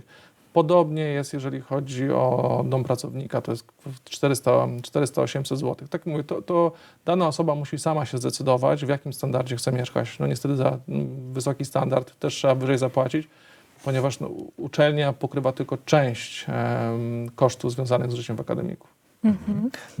Brakuje tych akademików, czy raczej? Nie macie problemu. Absolutnie. Mamy 2000 miejsc w akademikach. Te akademiki są cały czas remontowane i poprawiamy standard, żeby nawet w tych najtańszych pokojach było coraz lepiej. I naprawdę nie ma dzisiaj problemów. Każdy, kto chce mieć akademik, taki akademik ma. Z tego, co ja kojarzę, obecnie ponad 40 doktorantów korzysta z miejsc w akademikach. 44 dokładnie. To teraz trochę o emocjach. W takim razie żyjemy w coraz bardziej skomplikowanym i pełnym napięć świecie. Czy uczelnia ma jakieś formy wsparcia dla tych, którzy mogą mieć z tego powodu jakieś problemy? To musimy o tym pamiętać, że okres doktoratu to jest taki dość szczególny okres w życiu każdego człowieka. Bo w pierwszej kolejności to jest szkoła doktorska, praca z promotorem, to też ta relacja z promotorem jest bardzo ważna i to jest człowiek, który prowadzi doktoranta i musi go jakoś nakierowywać i też pomagać mu rozwiązywać problemy. Jeżeli te problemy są na tyle poważne, że one już wykraczają poza taką czystą interakcję z promotorem, poza rozmowę, no to Uniwersytet Warszawski jest na to przygotowany. W 2018 roku powołano CPP, to jest Centrum Pomocy Psychologicznej, które, jak sama nazwa wskazuje, jest dedykowane do pomagania młodym osobom, znaczy nie tylko doktorantom, nie tylko studentom, także pracownikom naukowym w rozwiązywaniu problemów ze zdrowiem psychicznym, czyli pomaga wyjść z kryzysu psychicznego. Od ubiegłego roku to centrum jest już prowadzone nie na Wydziale Psychologii, tylko jest prowadzone centralnie, jest ono bardzo dynamicznie rozwijane. Jego kierowniczką jest pani Katarzyna Stankiewicz. To jest osoba, która ma ogromne doświadczenie, jeżeli chodzi o pomoc psychologiczną. Żeśmy ją pozyskali ze Szpitala Wolskiego i tutaj to jest bardzo dobra rekomendacja. I naprawdę to centrum cieszy się ogromnym zainteresowaniem, co niekoniecznie jest dobre, ale pokazuje, niekoniecznie jest dobre z perspektywy oceny sytuacji, ale pokazuje, że uniwersytet chce te problemy rozwiązywać. Mamy tam zatrudnionych kilku psychologów, mamy zatrudnionych kilku psychiatrów i tak jak powiedziałem, coraz prężniej to działa, jest coraz większe zainteresowanie. Więc tak, jak najbardziej w takich trudnych sytuacjach jesteśmy w stanie pomagać. To jest niezwykle ważna dziedzina naszego życia, nasza psychika i nie ma się czego wstydzić ani obawiać, że kiedy potrzebujemy pomocy, mamy gdzie się zwrócić o tę pomoc. Oczywiście. Natomiast wracając do tej oceny śródokresowej i zatrudniania osób, doktorantów, którzy są już po tej ocenie, jak to wygląda? Ta ocena jest po jakim czasie i jak wygląda zatrudnianie tych doktorantów? Ona jest w połowie drogi, jeżeli chodzi o szkołę doktorską, szkoła trwa 4 lata. Czyli 2 lata mamy te wyższe stypendium. Tak, mamy to wyższe stypendium i wtedy wiecie Państwo, zatrudnienie wiąże się z etatem. Doktoranci są zatrudniani z reguły na wydziałach, bo tam jest prowadzona dydaktyka. No i to zależy od wydziału, czy dokładnie od dziekana wydziału, który prowadzi politykę kadrową, czy doktoranta zatrudni na wydziale do prowadzenia zajęć, ale praktyka jest taka, że zatrudniają, że tak się dzieje. Natomiast musimy pamiętać, że uniwersytet oprócz tej sfery dydaktycznej i naukowej ma też ogromną sferę administracyjną. I bardzo dużo osób, bardzo wiele doktorantów znajduje zatrudnienie właśnie w administracji uniwersyteckiej. Wiem, bo w biurach, którym ja mam przyjemność kierować, pracuje kilkunastu doktorantów i naprawdę są świetni pracownicy. Jestem bardzo z nich zadowolony. Oni mają też stanowiska kierownicze, więc można, tylko trzeba chcieć, trzeba tych osób z jednej strony szukać, a one też muszą wykazywać zainteresowanie i na szczęście tak się dzieje. Zainteresowanie i swego rodzaju aktywność, żeby dać znać, jestem. Tak, ale to naprawdę nie jest trudne. No, tu drzwi wszystkich prorektorów i rektora są otwarte. I zdarzyły mi się takie przypadki, że przychodziły do mnie osoby, mówiły, że chcą pracować dla centrali i znajdowały zatrudnienie. Czy są jeszcze jakieś zachęty? Może pan jeszcze zachęcić do skorzystania z nauki w szkołach doktorskich? No ja mogę zachęcić, żeby ułatwić życie? I może ja jeszcze zapytam od razu o osoby niepełnosprawne. Czy jakieś udogodnienia dla nich też macie?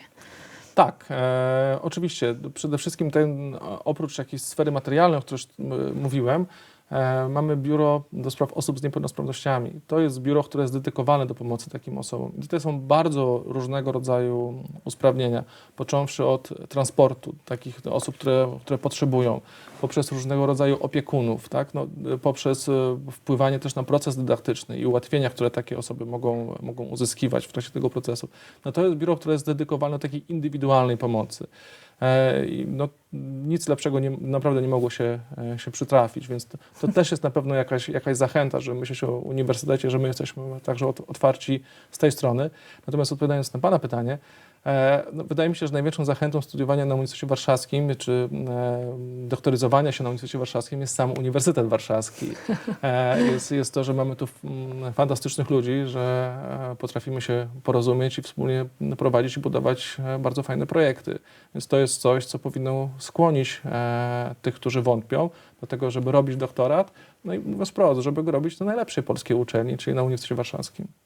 No trochę mi zapachniało Steve'em Jobsem. Piękna Tam puenta. studentów najlepszej uczelni na świecie. A on jednak trochę osiągnął.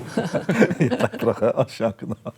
Bardzo dziękujemy Dziękuję za bardzo. wizytę Bardzo w studiu, dziękujemy. za te wszystkie cenne informacje. Naszym gościem był pan profesor Sławomir Żółtek, prorektor do spraw studentów i jakości kształcenia. Dziękujemy bardzo. Dzięki. Dziękuję.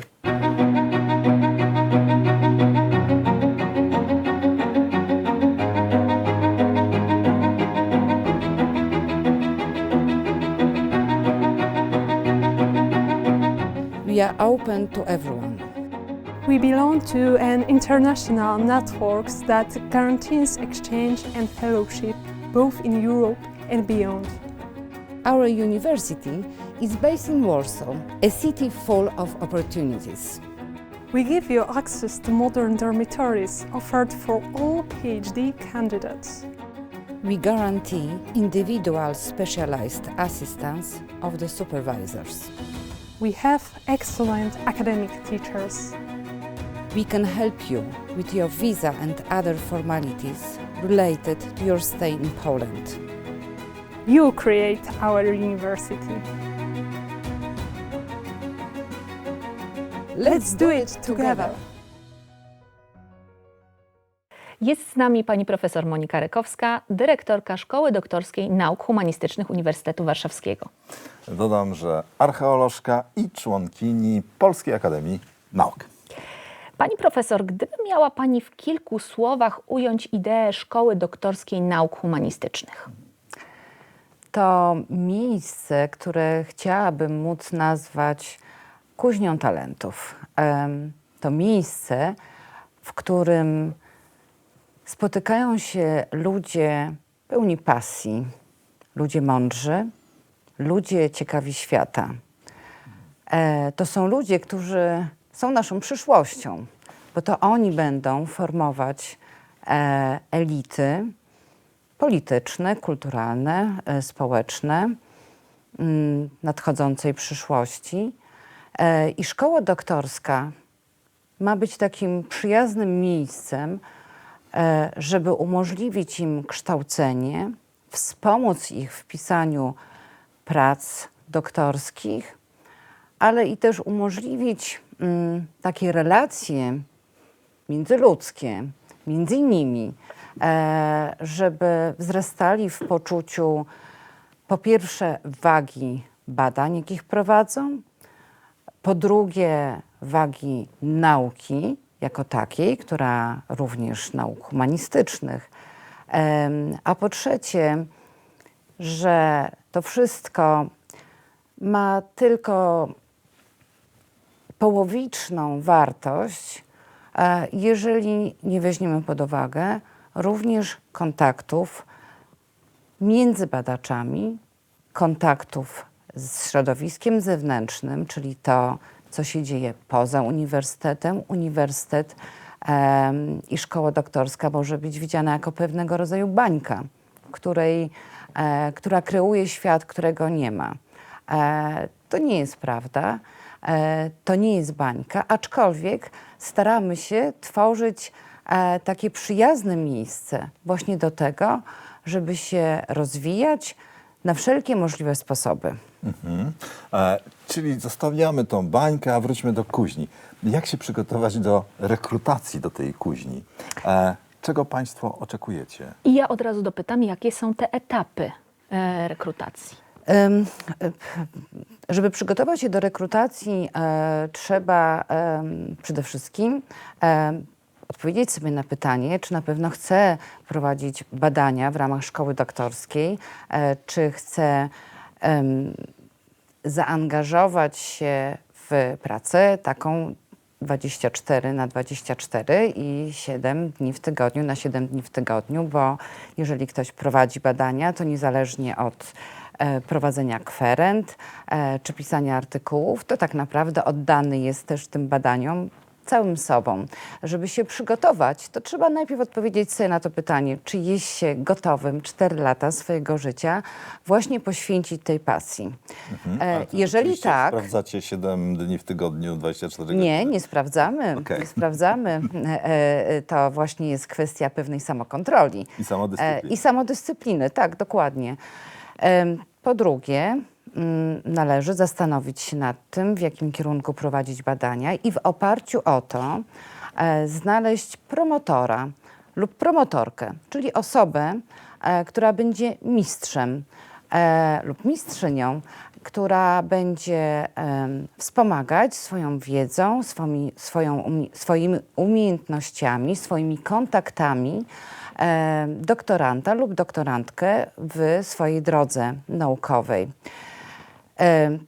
Po trzecie, przemyśleć temat rozprawy doktorskiej i po przemyśleniu przelać to na papier, bo takim niezbędnym elementem związanym z pierwszym etapem rekrutacji jest złożenie projektu rozprawy doktorskiej. To jest projekt, więc wiadomo, że on jest na bardzo wczesnym etapie refleksji naukowej. Może się zmienić jego temat, może się zmienić jego zakres, ale ten projekt ma pokazać pomysł na badania i też w jakimś sensie odzwierciedlić umiejętności, a do pewnego stopnia nawet osobowość doktoranta lub doktorantki w kategoriach przyszłego doktoranta lub doktorantki, czyli kandydatki do szkoły doktorskiej. Oceniacie sam projekt? Kiedy ten proces rekrutacji się rozpoczyna? Rekrutacja jest prowadzona oddzielnie dla każdej z 7 dyscyplin, która jest reprezentowana. Znaczy prowadzona jest w tym samym terminie. Ale możemy je wymienić, tak? Tak, oczywiście. Pierwszą dyscypliną pierwszą alfabetycznie, ale i też mi najbliższą jest archeologia. Oczywiście. Kolejna to filozofia, historia, językoznawstwo, literaturoznawstwo, nauki o kulturze i religii i nauki o sztuce. To jest 7 dyscyplin i dla każdej dyscypliny powoływany jest oddzielny zespół,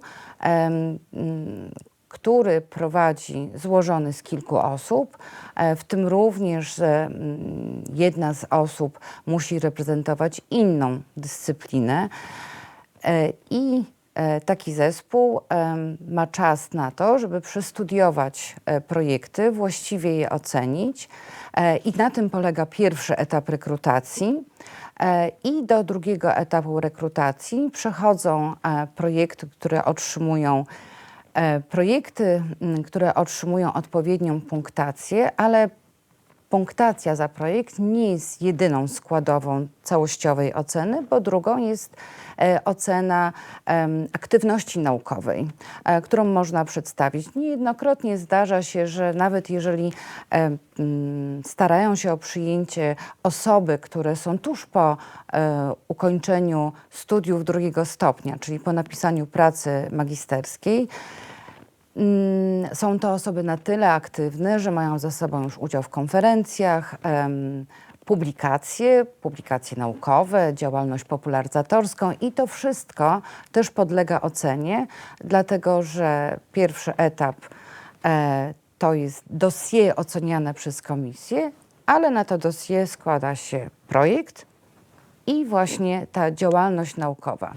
Warto przy tym jednak dodać, gdyby ktoś się miał zmartwić, że przy braku działalności naukowej nie ma szans, tak, żeby się dostać, że punktacja jest tak przemyślana, że jeżeli osoba ma świetny projekt, to nawet brak punktów za działalność naukową nie uniemożliwi jej dostania się do drugiego etapu, który już ma inny charakter i polega na prowadzeniu rozmowy przez zespół właśnie z kandydatem lub kandydatką.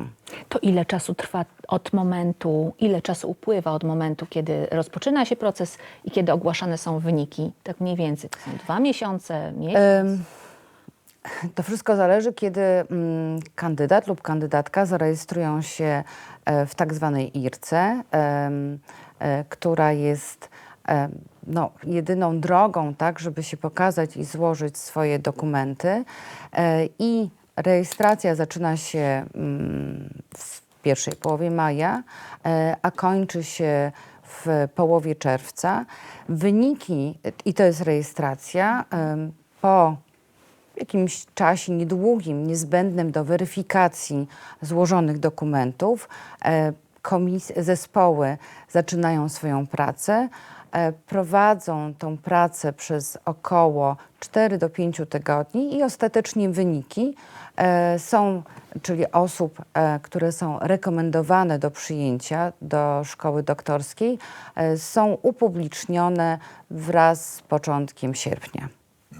Tak, czyli powiedzmy, że jest to 2 miesiące. Okej. Przeciętnie. Z Pani doświadczenia i przebywania z tymi młodymi ludźmi wynika jakiś obraz osoby, która jest taką osobą, która ma szansę być dobrym badaczem, dobrym doktorem. Osoba, już wiemy, że 7/7, samodyscyplina, ale to musi być też osoba, która jest troszeczkę poza rzeczywistością, albo trochę ponad ziemią. Jak to wygląda? No właśnie, to musi być osoba pełna pasji i tak jak mówiłam o tym 7/7 i 24/24, to oczywiście była żartobliwa forma, która pokazywała ten rodzaj pasji, bo samo kształcenie w szkole doktorskiej nie zajmuje tyle czasu. Nawet bym powiedziała, że zmiany, które zostają wprowadzone w programie kształcenia od początku właśnie następnego roku akademickiego, mają na celu umożliwienie większej indywidualizacji kształcenia, umożliwienie też większej mobilności doktoranta. I ta indywidualizacja to również polega, że każdy ma inny temperament i na różnym etapie potrzebuje różnych rzeczy. My to umożliwiamy, tak, żeby właśnie szkoła nie kojarzyła się ze szkółką, tylko raczej z akademią taką dającą wolność. Więc ta osoba, o której Pan wspomniał, oprócz tego, że gotowa do największych poświęceń Oczywiście, i podejmowania największych wyzwań, na pewno musi być osobą ciekawą świata i wrażliwą na otaczający nasz świat, pełną pasji, ale i też bardzo pracowitą, taką, dla której bycie doktorantem lub doktorantką brzmi dumnie, zwłaszcza w naukach humanistycznych, a nie jest jakimś zastępczą próbą wejścia w dorosłe życie, żeby uniknąć na przykład podjęcia pracy. Albo odsuwania dorosłego życia. No właśnie, dokładnie, dlatego że to nie zwalnia, doktoranci w gruncie rzeczy są młodymi badaczami, tak? Zwykliśmy o nich mówić doktoranci, doktorantki, no bo jesteśmy w szkole doktorskiej, ale ich status to nie są studenci. Oni nie są prowadzeni za rękę. To są już młodzi badacze, tak ich postrzegamy i chcielibyśmy, żeby oni mieli świadomość, że są dla nas z momentem podjęcia kształcenia w szkole doktorskiej partnerami, a nie podwładnymi. I jako partnerów ich traktujemy. Jak pani pięknie powiedziała o szacunku. Bardzo, bardzo fajne słowa. Jak to wygląda z tymi relacjami międzynarodowymi, to wiemy, ale też w szkole doktorskiej, pani szkole doktorskiej, którą pani kieruje, są obcokrajowcy, którzy zapewniają taką wielokulturowość. Że można taki ferment również trochę intelektualny, wielokulturowość, tak, jak najbardziej. W tej chwili w szkole kształci się około 380 osób, z czego 40 to są cudzoziemcy, którzy przybywają naprawdę z krajów europejskich, to wydaje się być normą, ale i można powiedzieć z wszystkich kontynentów bez mała, bo mamy studentów z Brazylii i z Peru, mamy z Sudanu, mamy z Turcji, z Kazachstanu. No nie wspomnę oczywiście mówię studentach, mam na myśli doktorantów, o osobach, które przyjechały z Ukrainy znacznie wcześniej, nawet niż zaczęła się wojna. Dla nich studia, czy też kształcenie, prowadzenie badań na Uniwersytecie Warszawskim jest sprawą prestiżu również, ale i gwarancji jakości prowadzonych badań. Cudzoziemcy, oni bardzo dobrze się adaptują. Podejmują różne wyzwania, które świadczą o tym, jak wpisują się w ten nasz uniwersytecki pejzaż. Na przykład teraz w samorządzie Szkoły Doktorskiej Nauk Humanistycznych, złożony z przedstawicieli doktorantów i doktorantek z wszystkich lat, bierze udział doktorant z Turcji, który nie musi się posługiwać językiem polskim, żeby wchodzić w relacje z wszystkimi doktorantami i doktorantkami, gdyż nawet jeżeli gro kształcenia odbywa się po polsku, to już zapewniona pełna ścieżka kształcenia po angielsku. Co więcej, niektórzy polscy doktoranci i doktorantki korzystają właśnie z tej anglojęzycznej ścieżki. Z założenia piszą swoje doktoraty w językach obcych, głównie po angielsku, ale nie tylko. I robią to niejednokrotnie na zasadzie takich umów, które się nazywają co-tutelle i które formalizują współpracę między promotorami z różnych ośrodków uniwersyteckich, nie w kraju, tylko właśnie w kraju i za granicą. Więc chciałoby się powiedzieć any language. Wszystkich serdecznie witamy. Nie trzeba kończyć Uniwersytetu Warszawskiego, nie trzeba kończyć studiów, kierunku studiów związanego z dyscypliną humanistyczną, żeby chcieć zostać członkiem naszej małej, ale naprawdę wartej docenienia społeczności. Pani profesor, jeszcze tylko króciutko na koniec. Mamy to międzynarodowe towarzystwo. Mamy młodych ludzi, którzy funkcjonują trochę w świecie trochę inaczej niż nasze pokolenie. Co robicie, żeby ta praca dydaktyczna dawała duże efekty? Wiadomo jest, że poziom skupienia młodych ludzi jest w tej chwili krótszy. Ten czas, kiedy oni są w stanie się skupić, jest krótszy. Czy szkoła doktorska szuka jakichś sposobów na to, żeby dotrzeć lepiej do młodych ludzi ze swoim przekazem?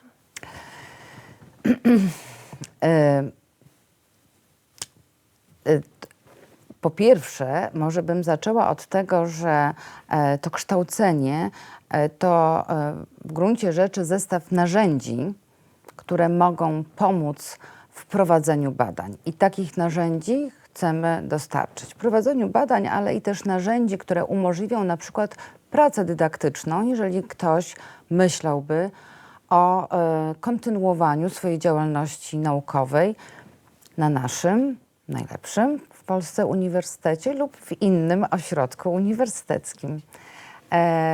To na pewno takie umiejętności też są niezbędne. Dlatego dostarczając narzędzi, w jakimś sensie i w tym nowym programie tak to jest właśnie skonstruowane, ufamy, że doktoranci wybiorą te, które są im naprawdę potrzebne. Nie chcemy w związku z tym narzucać pewnych rozwiązań równych dla wszystkich, bo tak jak powiedziałam, są to ludzie o różnym doświadczeniu, o różnym temperamencie i też o różnych potrzebach. Dydaktyka, czyli też program kształcenia jest w tej warstwie jakby takiej obligatoryjnej ograniczony do minimum. Kluczem do zainteresowania na pewno jest osoba prowadząca zajęcia i to, w jaki sposób ona rozbudza, prawda, młodych ludzi, młodych badaczy i młode badaczki. To, jak ona, ta osoba, zaraża pasją.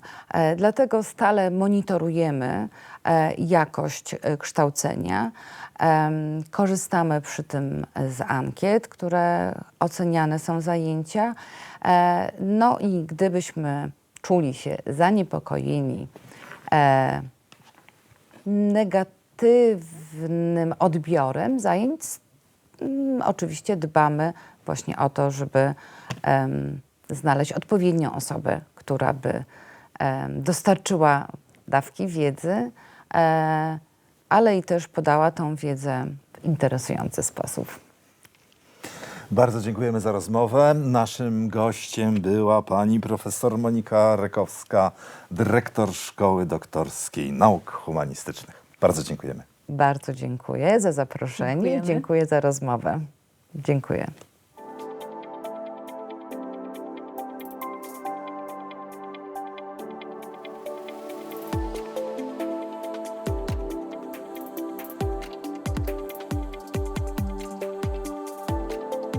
Why not give a try?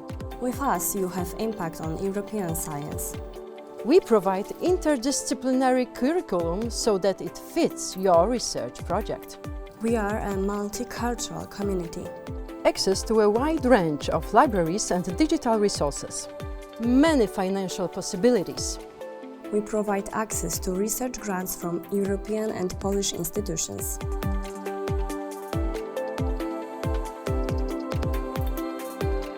Join us this year. Let's do it together. Witamy serdecznie panią profesor Annę Jupowicz-Ginalską, wicedyrektorkę Szkoły Doktorskiej Nauk Społecznych. Dzień dobry, cześć. Dzień dobry. Profesor Jupowicz-Ginalska jest specjalistką od marketingu medialnego oraz prowadzi różnego rodzaju badania. Ostatnie badanie to jest badanie zjawiska FOMO, czyli lęku przed odłączeniem od świata cyfrowego. Tak jest, dokładnie. Aniu, prowadziłaś wieloetapowe, wieloletnie badanie nad swoim bardzo ciekawym projektem. Natomiast jak to wygląda, jeśli chodzi o prace badawcze doktorantów? Co to jest indywidualny plan badawczy? Wynotowałam sobie. Tak. Indywidualny plan badawczy, w skrócie IPB, znacznie łatwiej operować skrótowcami w naszej rozmowie, myślę też. To jest taki dokument, który każdy doktorant bądź też doktorantka musi przygotować w ciągu 12 miesięcy od rozpoczęcia całego swojego kształcenia w naszej szkole doktorskiej. No i w tymże właśnie dokumencie, bardzo ważnym, to jest jeden z najważniejszych, jeśli nie najważniejszy dokument w całym etapie kształcenia, młody naukowiec bądź też młoda naukowczyni musi wypisać i przedstawić swój plan badawczy, tak jak zresztą mówi nazwa, czyli od samego początku. Obszar badawczy, zadania badawcze, cele badawcze, pytania badawcze, ale także i metodologia, ale także i podstawy zakresu przeglądu literatury.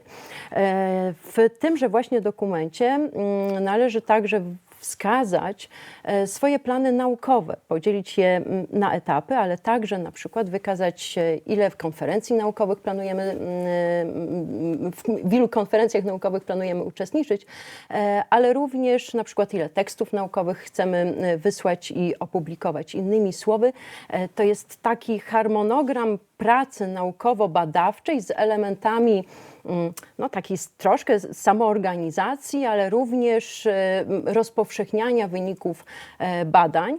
No i to jest o tyle ważny dokument, że później po pewnym etapie kształcenia w szkole doktorskiej przychodzi moment, kiedy szkoła doktorska mówi sprawdzam. I wtedy doktorant bądź też doktorantka musi przedstawić właściwie swoje wyniki badań i zestawić je z indywidualnym planem badawczym, żeby wskazać, na ile praca po prostu postępuje. Także nad indywidualnym planem badawczym pochyla się doktorant, doktorantka wraz z promotorem lub promotorką, no i bardzo intensywnie, dokładnie planuje po prostu swoją karierę naukową jako młody naukowiec, naukowczyni. Przypomnijmy, nauka, kształcenie w szkole doktorskiej trwa 4 lata. Tak jest. Co to znaczy ocena śródokresowa? Bo to jest pewnie też takie zagadnienie, które interesuje osoby, które nas dzisiaj oglądają. I to jest również niesłychanie ważne doświadczenie i wydarzenie w całym programie kształcenia w szkołach doktorskich.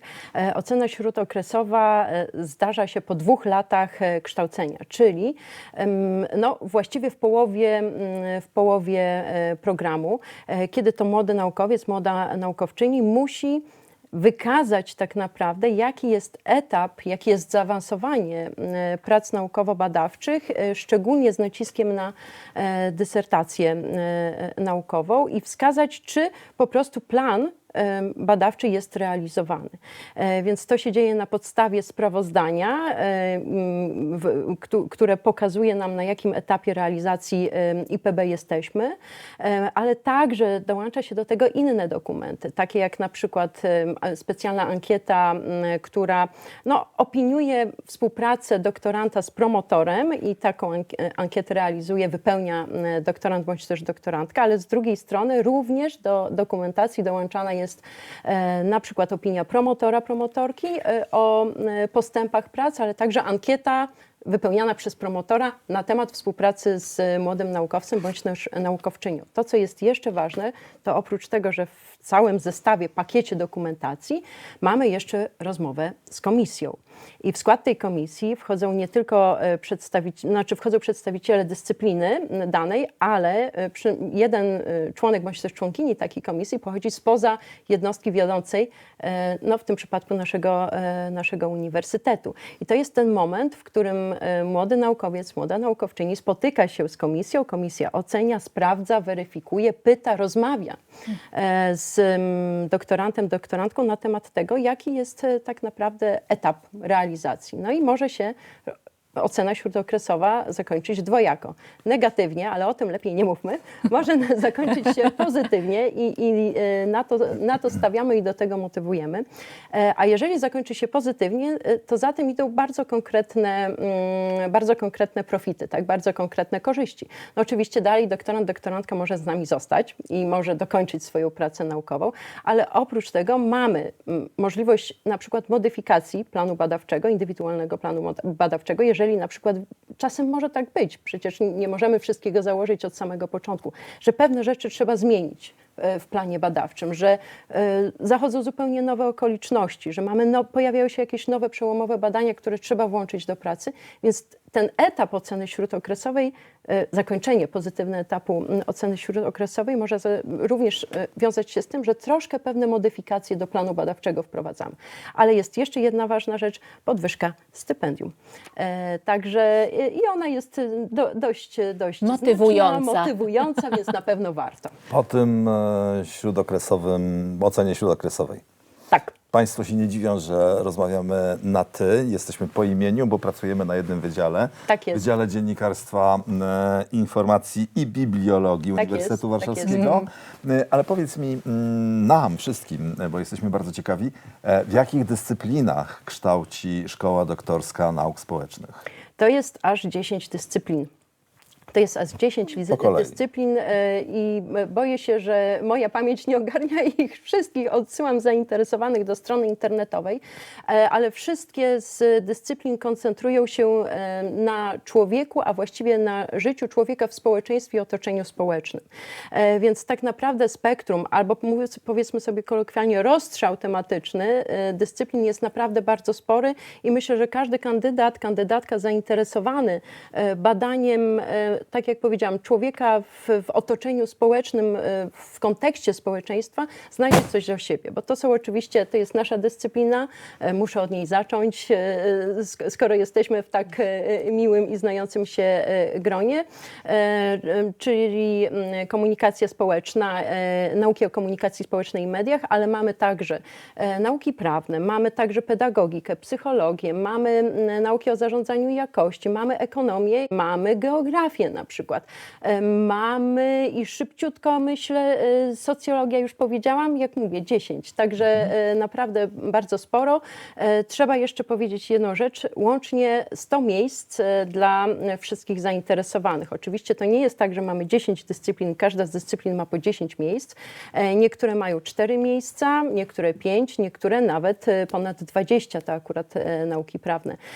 Więc przed podjęciem decyzji o podjęciu kształcenia w Szkole Doktorskiej Nauk Społecznych dobrze też jest się zorientować, ile jest limitów na przykład na daną dyscyplinę, bo może być tak, że ktoś nas na przykład ubiegnie.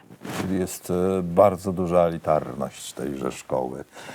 Tak byśmy chcieli myśleć i tak myślimy. Niech tak będzie. Niech tak będzie. Powiedz, ile godzin tygodniowo, ile czasu zajmuje przejście tej ścieżki edukacyjnej? I jeszcze od razu dopytam, czy w ramach kształcenia w szkole doktorskiej trzeba prowadzić zajęcia ze studentami? To odpowiem najpierw na twoje pytanie. Tak trzeba. Nasi doktoranci są zobligowani do tego, żeby w ramach praktyk realizować godziny dydaktyczne. Mamy widełki od 30 do 60 godzin w zależności, tych godzin obowiązkowych, w zależności od dyscypliny. To dyscypliny mają tutaj wolną rękę, czy tyle godzin, czy tyle godzin.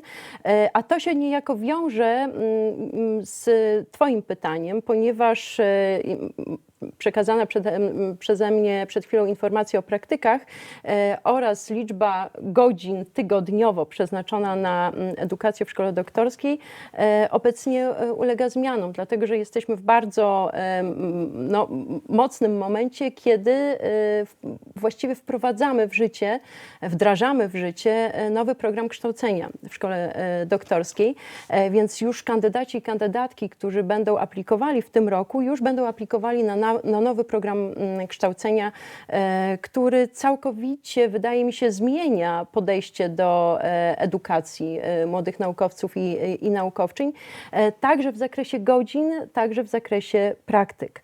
Jeżeli chodzi o zakres godzin, to w naszym programie, w programie Szkoły Doktorskiej Nauk Społecznych mamy ponad 300 godzin.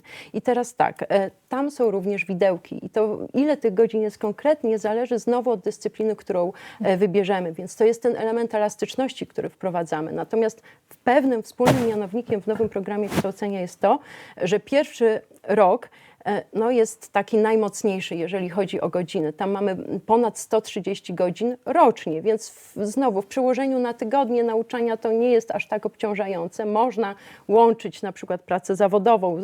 Trzeba się postarać, po prostu dobrze zorganizować swoje życie zawodowe i prywatne. Natomiast mamy w pierwszym roku ponad 130 godzin. My mówimy sobie tak bardzo kolokwialnie między nami i zupełnie roboczo, że tutaj gospodarzem tego pierwszego roku jest dyscyplina.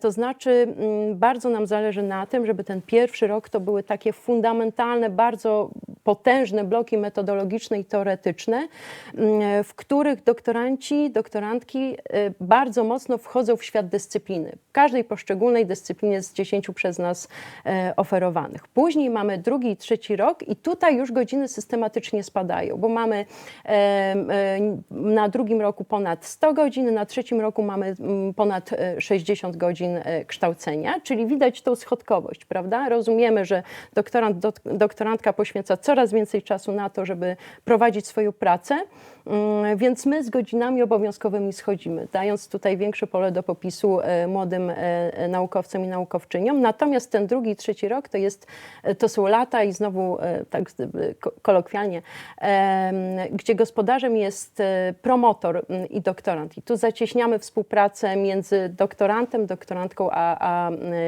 opiekunami naukowymi na takiej zasadzie, że oprócz oczywiście wspólnych godzin spędzanych oficjalnie bądź też nieoficjalnie nad rozwojem pracy naukowej, patrzymy także na dobór przedmiotów i mamy pulę przedmiotów interdyscyplinarnych, mamy pulę przedmiotów zaawansowanych w danej dyscyplinie i pod kątem zainteresowań badawczych młodych naukowców te przedmioty mogą być po prostu dobierane na zasadzie takiej mozaiki. No i czwarty rok to jest już najmniej godzin.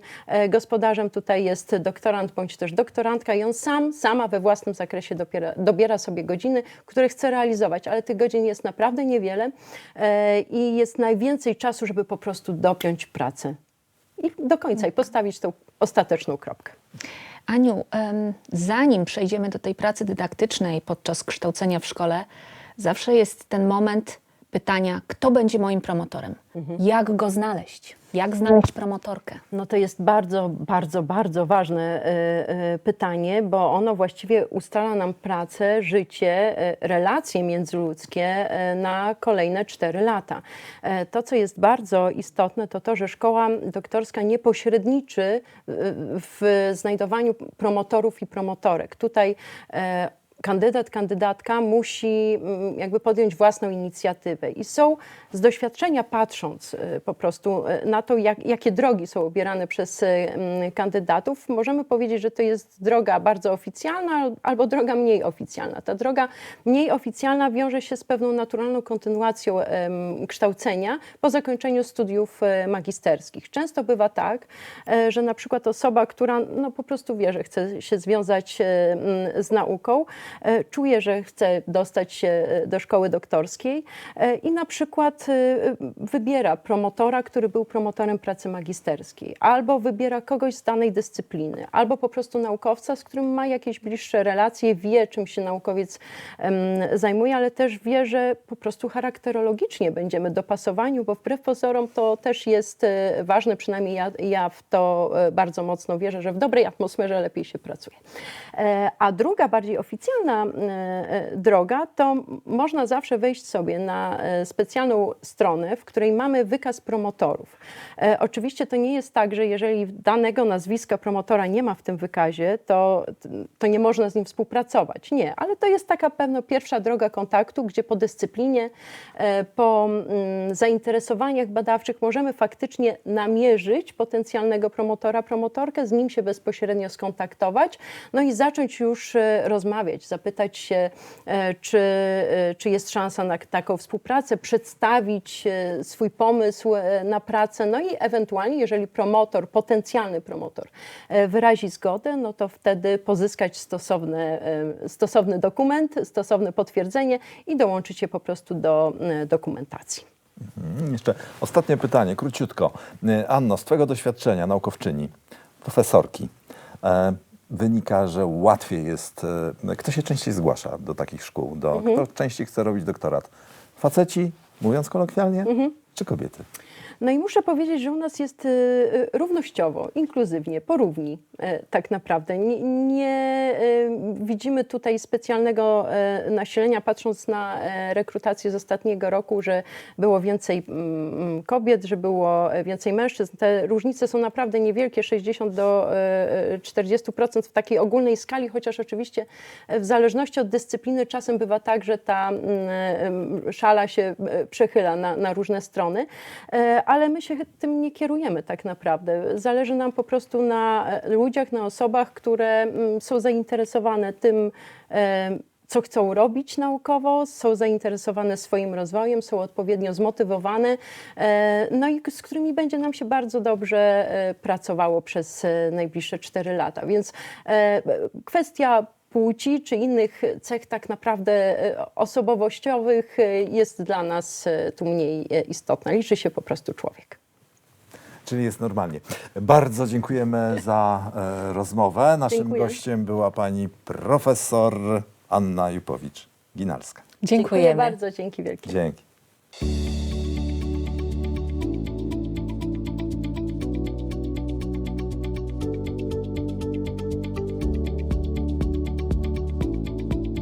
We offer with infinite possibilities.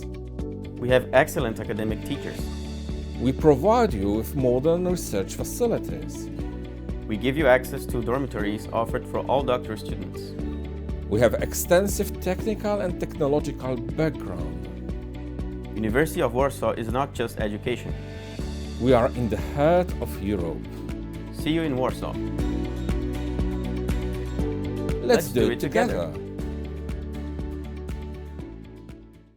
Witamy pana profesora Michała Cyrańskiego, dyrektora Szkoły Doktorskiej Nauk Ścisłych i Przyrodniczych. Dzień dobry.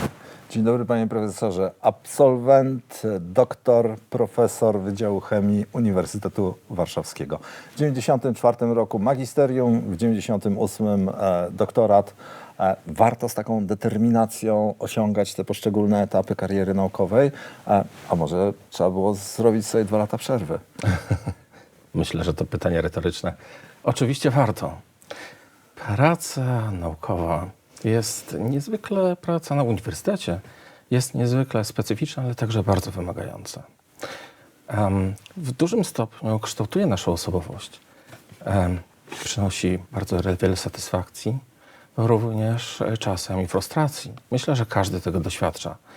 Satysfakcja jest wtedy, kiedy na dobrze zadane pytanie otrzymujemy logiczną odpowiedź i czasem to jesteśmy my pierwsi, którzy jesteśmy w stanie wyrwać te sekrety naturze. Myślę, że to szansa na realizację własnych pasji, ale to także w ogromnym stopniu również radość towarzyszenia innym w realizacji ich pasji. Jest taka słynna maksyma łacińska tempus fugit, czas ucieka. Jesteśmy tego świadomi. On nieuchronnie ucieka bardzo szybko, nie kontrolujemy tego. Ale wytężona praca umysłowa, wymagająca nieraz niekonwencjonalnego myślenia, powoduje, również praca ze studentami, praca z doktorantami, powoduje, że cały czas czujemy się młodzi duchem. Ja przynajmniej tak uważam. Wspomniał Pan o tym, że ukończyłem studia na Uniwersytecie Warszawskim. Tak, to było moje wielkie marzenie. Ogromnie się cieszę, że właśnie na tej uczelni ukończyłem studia. Bardzo się cieszę, że miałem tutaj możliwość zrobienia pracy doktorskiej i że dalsze losy były również związane z moją alma mater. Marzenia może z mojej młodości nie sięgały tak daleko. Nigdy nie przypuszczałem, że zostanę profesorem. ale to marzenie, żeby podjąć studia właśnie w naszej uczelni, a później już podczas studiów, żeby zrealizować doktorat, naprawdę spełnił się i jestem z tego ogromnie szczęśliwy. Panie profesorze, powiedział pan, czas ucieka. Czas ucieka, ludzie się zmieniają. Czy jest możliwa sytuacja, że ktoś skończył magisterium z chemii, a chce pisać doktorat z fizyki? Naturalnie tak. Mamy kilka takich przypadków, ale jesteśmy świadkami niezwykle dynamicznego rozwoju tego świata. Codziennie jesteśmy zasypywani nowymi osiągnięciami. Te najbardziej doniosłe właśnie najczęściej są dokonywane na pograniczu poszczególnych dyscyplin. Zmiana kierunku, zmiana zainteresowań, myślę, że jest absolutnie rzeczą oczywistą. Tak jest w przypadku studentów, doktorantów, również pracowników naukowych. Często jest tak, że pracując w danej dyscyplinie dostrzegamy, że ogródek jest bardziej zielony u sąsiada. Fascynują nas zupełnie inne problemy, mając już odpowiednie doświadczenie z własnej dyscypliny, z własnej specjalności. Jeżeli wolno, ja wspomnę o takim doświadczeniu z czasów moich studiów, kiedy byłem na 2. roku studiów. Tak zauroczyłem się fizyką, że omal nie zmieniłem kierunku studiów. Miałem zgodę na Wydział Fizyki, żeby to zrobić, ale nie zrobiłem tego, dlatego że po prostu brakowało czasu, żeby pociągnąć 2 kierunki, a nadal ten ogródek, który uprawiałem, był nadal zielony i czekałem, aż wyrosną jakieś kwiaty. I w zasadzie już te pierwsze pąki były, więc w związku z tym nie zdecydowałem się. Także będąc ponad 20 lat temu na stażu doktorskim w Erlangen, już wówczas tam też panowało takie przekonanie zarówno wśród kadry naukowej, akademickiej, jak i wśród studentów, że aby odnieść sukces naukowy, koniecznym jest studiowanie 2 kierunków albo zrobienie doktoratu z jednego z nich, a najlepiej właśnie z tego, który był jako drugi. Także myślę, że jest to całkowicie naturalne i będziemy mieli na pewno coraz więcej takich przypadków. W szkole doktorskiej naturalnie, odpowiadając literalnie na to pytanie, w szkole doktorskiej naturalnie jest to możliwe. Można ukończyć chemię i pójść do dyscypliny nauki fizyczne. Można mieć, oczywiście trzeba znaleźć odpowiedniego promotora. Oczywiście. A propos promotora, jak to wygląda w sytuacji czegoś takiego, co się nazywa, jest pewnym nowum w tym świecie doktoranckim, doktorat wdrożeniowy? No to jest bardzo ciekawy projekt, który funkcjonuje w bardzo wielu krajach na świecie.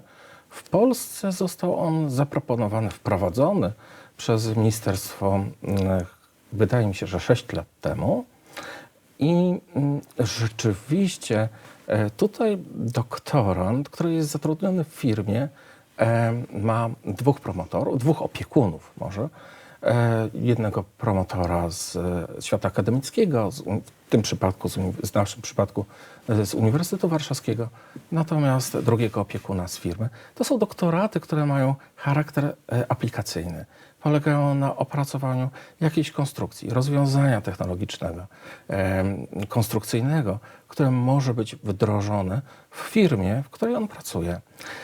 Także wydaje mi się, że jest to bardzo wartościowe, dlatego że te wyniki bezpośrednio przekładają się na to otoczenie społeczno-gospodarcze, wpływają na konkurencyjność poszczególnych firm i w sposób nie wprost przekładają się także finalnie na standard życia każdego z nas. Taki doktorant, co jest ciekawe i bardzo myślę, że fajne, otrzymuje również wynagrodzenie z 2 źródeł.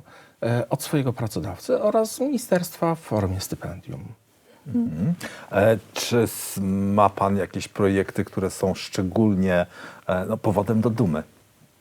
W ramach tego projektu doktorat wdrożeniowy, tak? W ramach tego projektu, tak. W ramach tego projektu. Uczestniczyłem jeszcze, będąc kierownikiem studiów doktoranckich, w rekrutacji na Wydziale Chemii i bardzo podobał mi się jeden z projektów, gdzie tematem tego projektu, gdzie celem tego projektu było zaprojektowanie odpowiedniego katalizatora, który mógłby wydłużyć żywotność pewnej kolumny. Otóż zatrzymanie procesu technologicznego jest niezwykle kosztowne. Musi nastąpić co pewien czas, żeby wymienić katalizator i celem tego pracowania było stworzenie czegoś bardziej, czegoś lepszego, czegoś, co by było trwalsze. No i to są oczywiście wymierne skutki dla firmy. Bardziej użyteczne. Jaki jest język kształcenia w szkole doktorskiej? Polski, angielski? Jakim językiem się posługujecie na co dzień ze swoimi doktorantami? Mamy około 20% doktorantów z zagranicy, więc naturalnym jest, że tym językiem jest język angielski.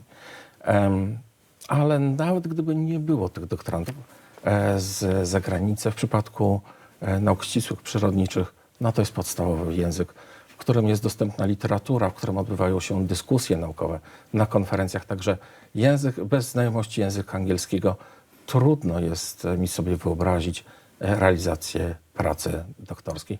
Kształcenie również odbywa się w języku angielskim. Panie profesorze, na czym polega współpraca Pańskiej Szkoły Doktorskiej Nauk Ścisłych i Przyrodniczych z Polską Akademią Nauk? W ramach naszej szkoły mamy Warszawską Szkołę Matematyki i Informatyki. To jest taki wspólny projekt pomiędzy właśnie Instytutem Matematycznym Polskiej Akademii Nauk oraz Uniwersytetem Warszawskim. Jej celem jest kontynuacja tradycji Warszawskiej Szkoły Matematycznej, ponad 100-letniej tradycji Warszawskiej Szkoły Matematycznej w celu kształcenia wybitnej klasy specjalistów, zarówno pod względem badawczym, jak i zawodowym. Także doktoranci ci mogą mieć również promotorów, wybitnych promotorów, także z zewnątrz, z Polskiej Akademii Nauk, co bardzo zwiększa tutaj naszą konkurencyjność i możliwości badawcze poszczególnych doktorantów. Również w tej chwili rozpoczęliśmy działania związane z możliwością nadawania wspólnych doktoratów Uniwersytetu Warszawskiego oraz Instytutu Matematycznego Polskiej Akademii Nauk. Mam nadzieję, że zakończą się sukcesem. Wierzę w to.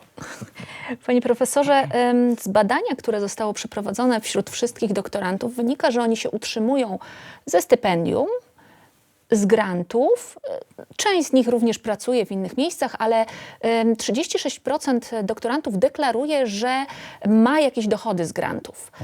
Czy jesteśmy w stanie podać mniej więcej, ile to wynosi? Ja sobie zdaję sprawę z odpowiedzi, która zapewne padnie, to zależy, ale spróbujmy chociaż.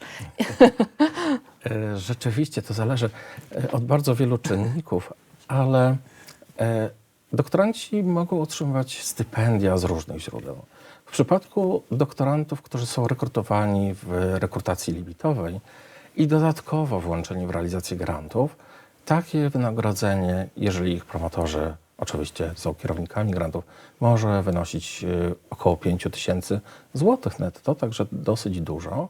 Mamy też również sporą grupę doktorantów, którzy otrzymują środki finansowe jedynie z grantów. To są doktoranci, którzy są pozalimitowi i tutaj też te stawki są zróżnicowane, ale to jest na poziomie 4000 zł brutto. Rozmawiamy o finansach, więc to jest konkret dla młodych ludzi, żeby wybrać sobie ścieżkę, która będzie ich pasją, ale też która pozwoli zabezpieczyć się materialnie. Jak to wygląda? Czy absolwenci z tytułem doktorskim są rarytasem na rynku? Chemia nas otacza. Podpowiadam. Nie tylko chemia, ale fizyka. Oczywiście. Wszystkie dyscypliny, które są reprezentowane w nie tylko w naszej szkole, ale także w szkołach doktorskich. Z punktu widzenia szkoły doktorskiej odpowiedź na to pytanie jest bardzo trudna, dlatego że szkoły doktorskie powstały zaledwie 4 lata temu, a zatem nie mamy jeszcze absolwentów. Ale biorąc pod uwagę doświadczenia ze studiów doktoranckich, te ścieżki kariery są bardzo zróżnicowane. Rzeczywiście część doktorantów idzie do firm, do przedsiębiorstw, są wtedy bardzo cenionymi pracownikami. Znam wiele takich przykładów, ale również w przypadku szkoły doktorskiej w programach kształcenia mamy transfer wiedzy, mamy elementy związane właśnie, takie elementy, które są potrzebne, wykorzystywane później w przedsiębiorstwie, jak prezentacja wyników badań, jak komercjalizacja badań. Także to są takie bardzo istotne elementy. Oczywiście część także wybiera tą ścieżkę naukową i wówczas koniecznym jest oczywiście w obecnych realiach wyjazd zagraniczny. Bardzo często doktoranci aplikują o te wyjazdy zagraniczne, szukają grup, gdzie mogliby się udać. To są bardzo często doskonałe zespoły naukowe zagraniczne. Doskonałe zespoły, ale pomagacie im w tym. Czasem tak, a czasem są na tyle samodzielni, że znajdują. Aczkolwiek to ma zazwyczaj jakieś ugruntowanie. To nie jest tak, że przeglądają bazy danych. Zazwyczaj jakieś kontakty wcześniej są. Uczestniczą w różnego rodzaju konferencjach, spotkaniach.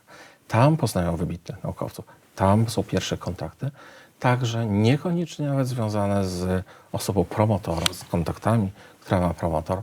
Doktoranci są niezwykle efektywni pod tym względem. Ale logo Uniwersytetu Warszawskiego jest już rekomendacją, że taką osobę warto przyjąć do swojego zespołu badawczego. Tak, zdecydowanie tak. Uniwersytet Warszawski ma bardzo dobrą markę. Panie profesorze, to jeszcze jedno pytanie na koniec, ostatnie. No jest pan osobą związaną z nauką, związaną z badaniami, kojarzy się to z jakimiś pipetami i tak dalej, i tym podobne, mikroskopami, nie wiem czym jeszcze, natomiast z drugiej strony kocha pan muzykę klasyczną i śpiewa pan w chórze. Nie żałuje pan, że ta dusza artystyczna nie wzięła góry nad tą duszą naukowca? Tak, rzeczywiście kocham muzykę klasyczną, ale też kocham to, co robię.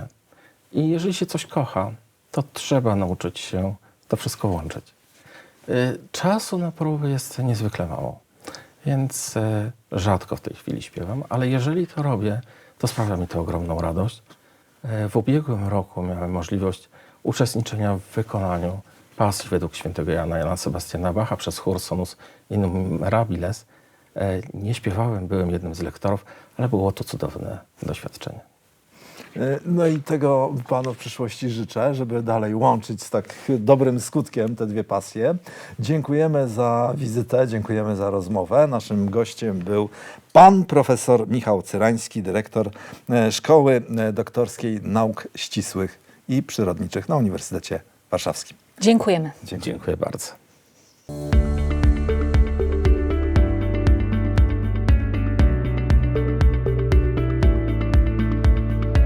We support innovative, original PhD projects.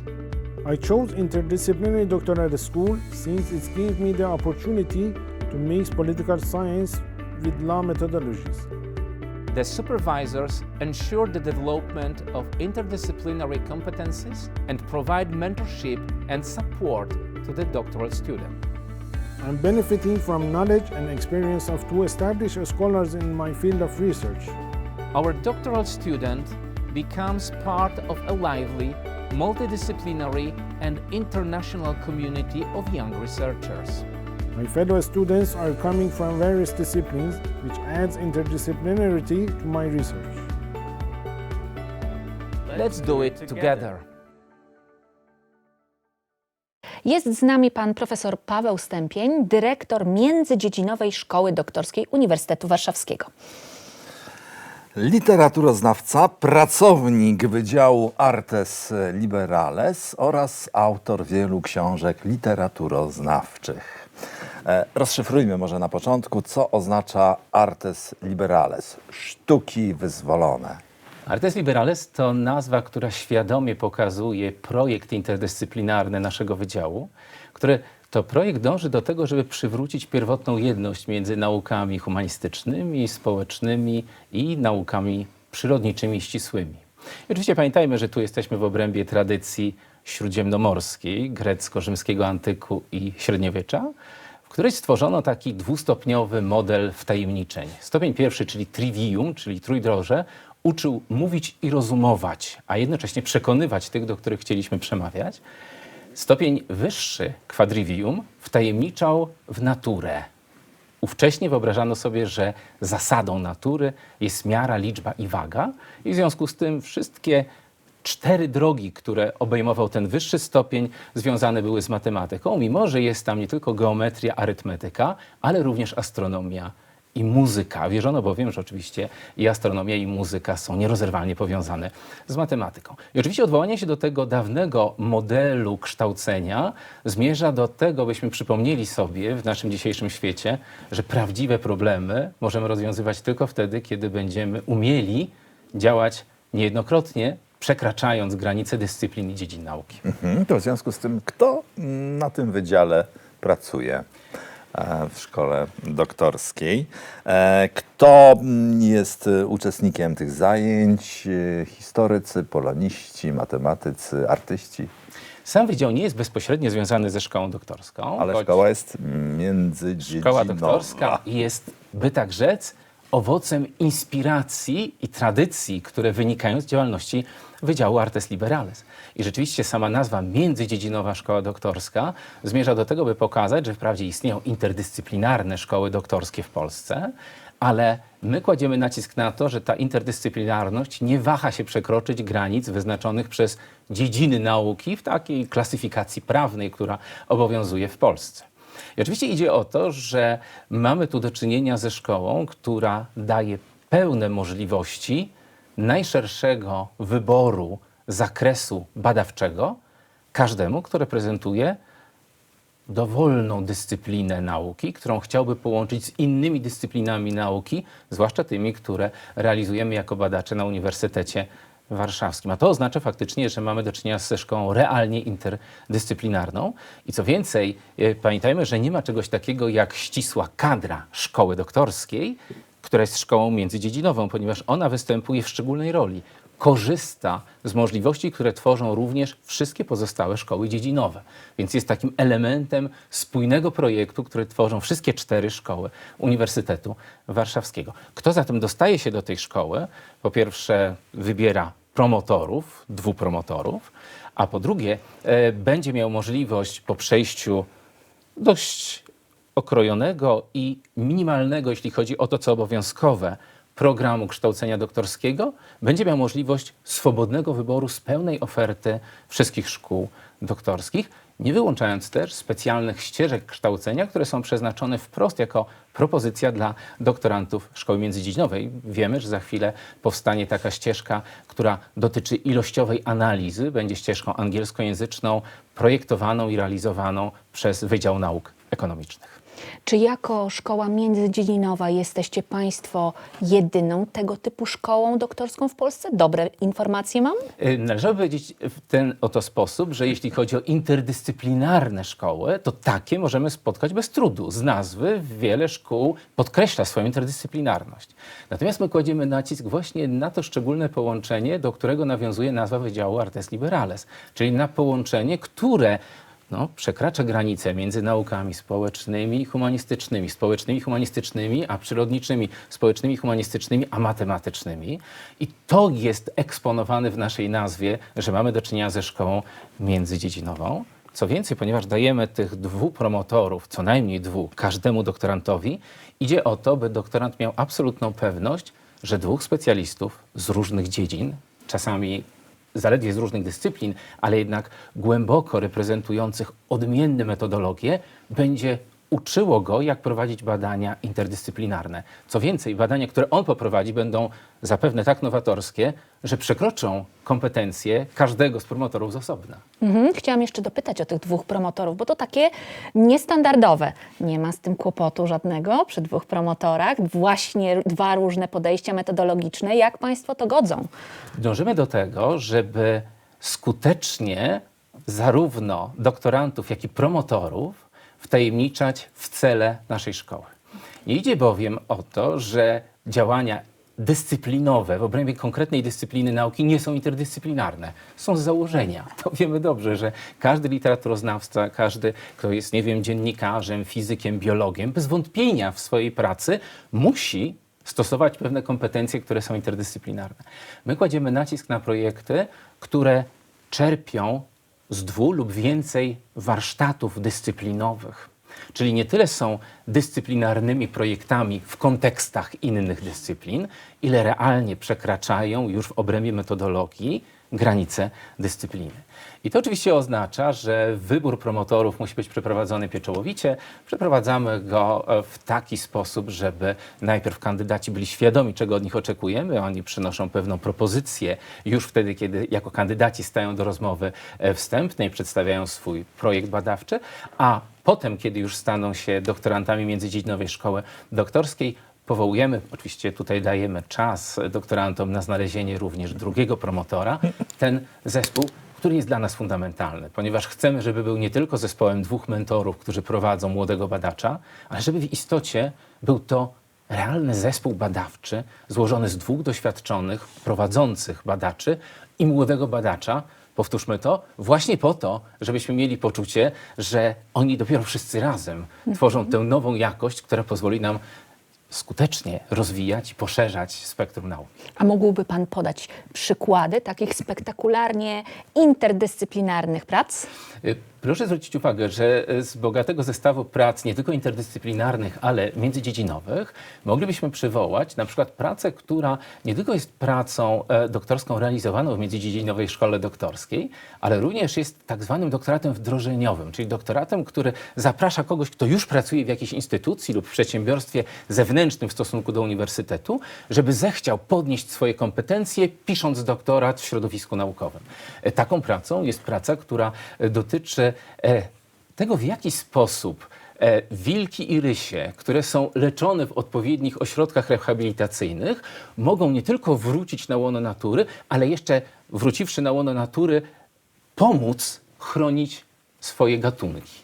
Bardzo malowniczy przykład, który pokazuje, że rzeczywiście nasza szkoła jest otwarta na różne dziedziny nauki. Możemy przywołać doktorat, który dotyczy gier fabularnych i generalnie pytania o to, jaka jest kultura wizualna gier fabularnych.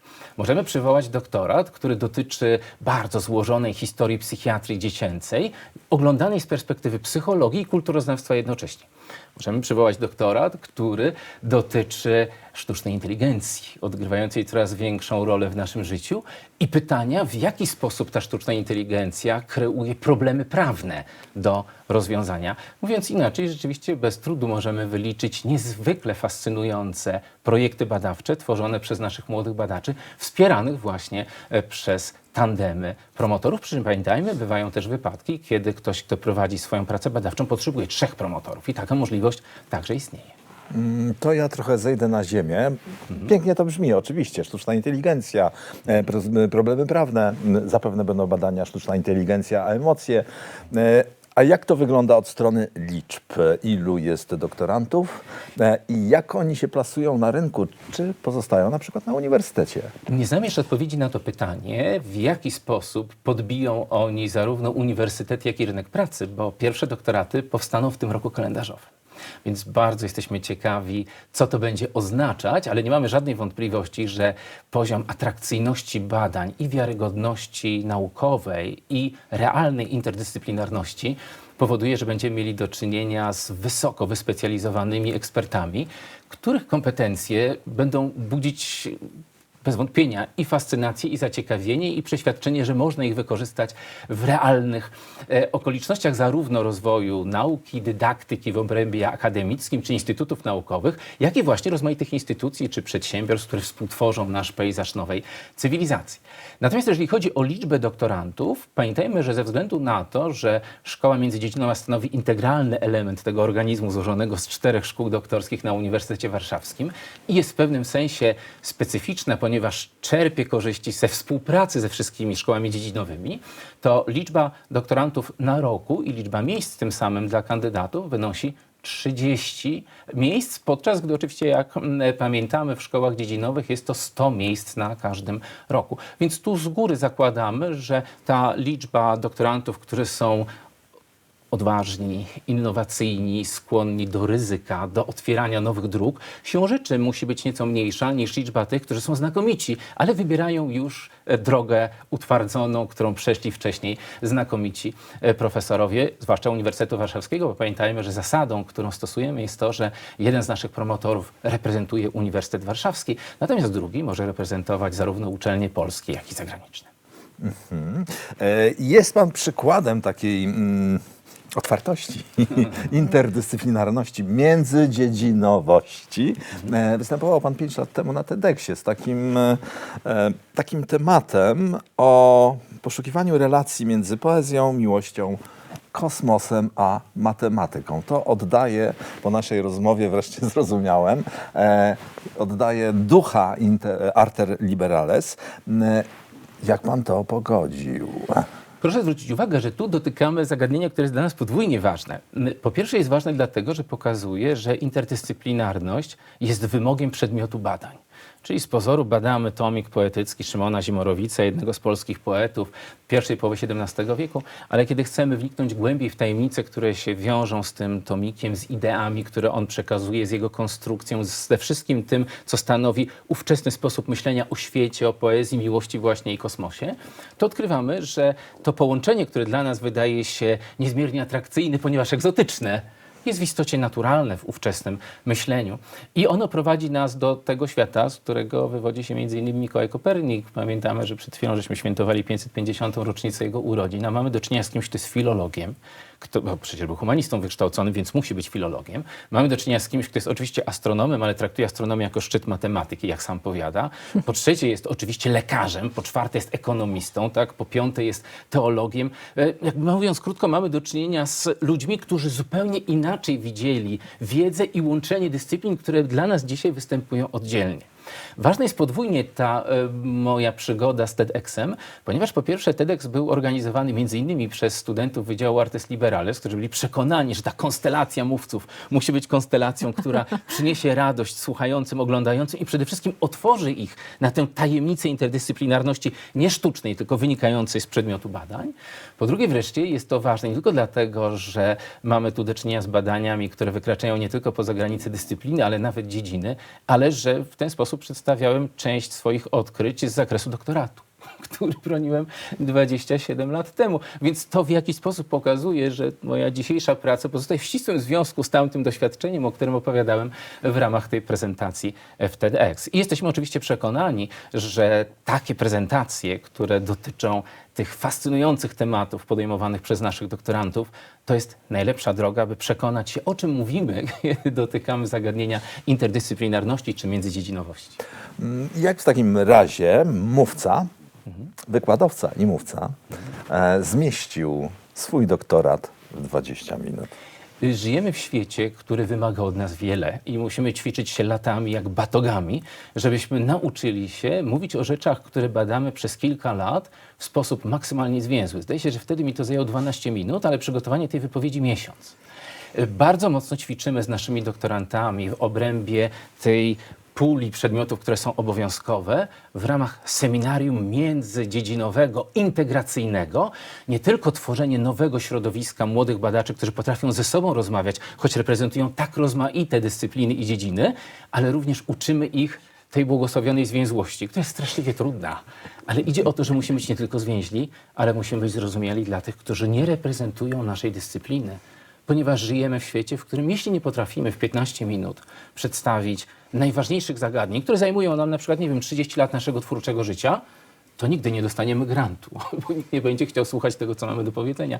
Więc zakładamy, że to jest ważna umiejętność dzisiejszego świata i że oczywiście ona dodaje do tego, co jest w tym trivium, czyli do tej gramatyki, retoryki, dialektyki, jeszcze cnoty zwięzłości, prawda? Że tu musimy w ciągu 15 minut umieć przedstawić złożone zagadnienia w sposób jasny, fascynujący, nie redukując ich głębi poprzez proste przekazanie tego, co mamy do powiedzenia.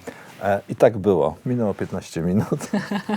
Zwięzłość jest siostrą talentu. Bardzo dziękujemy. Bardzo dziękujemy. Naszym gościem był profesor Paweł Stępień, dyrektor Międzydziedzinowej Szkoły Doktorskiej.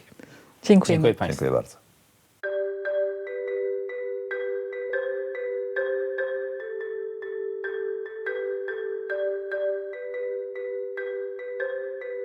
Obecnie robię doktorat dotyczący zdrowia i higieny ludzi w przyszłości na podstawie badań bioarcheologicznych, czyli łączę w swoich badaniach archeologię i biologię. Jestem doktorantką Szkoły Międzydziedzinowej na Uniwersytecie Warszawskim. Wybrałem doktorat na UW, bo to była moja uczelnia i było mi za mało studiowania, za mało kształcenia się. Chciałem mieć więcej wiedzy, rozwijać się, no i stąd pomysł na doktorat.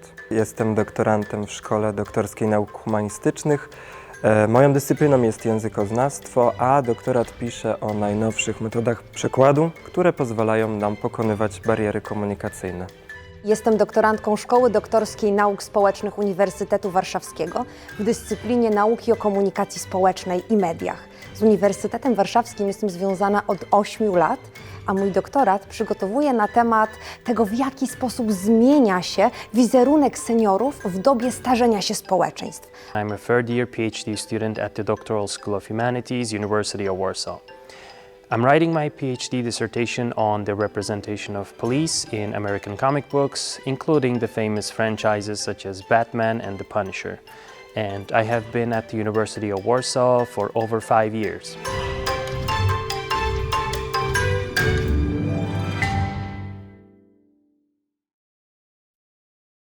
Witamy panią Katarzynę Basisty, koordynatorkę Welcome Point na Uniwersytecie Warszawskim. To uśmiech pani Katarzyny wita wszystkich zagubionych studentów, szczególnie studentów z zagranicy. Pani Katarzyno, co to jest Welcome Point?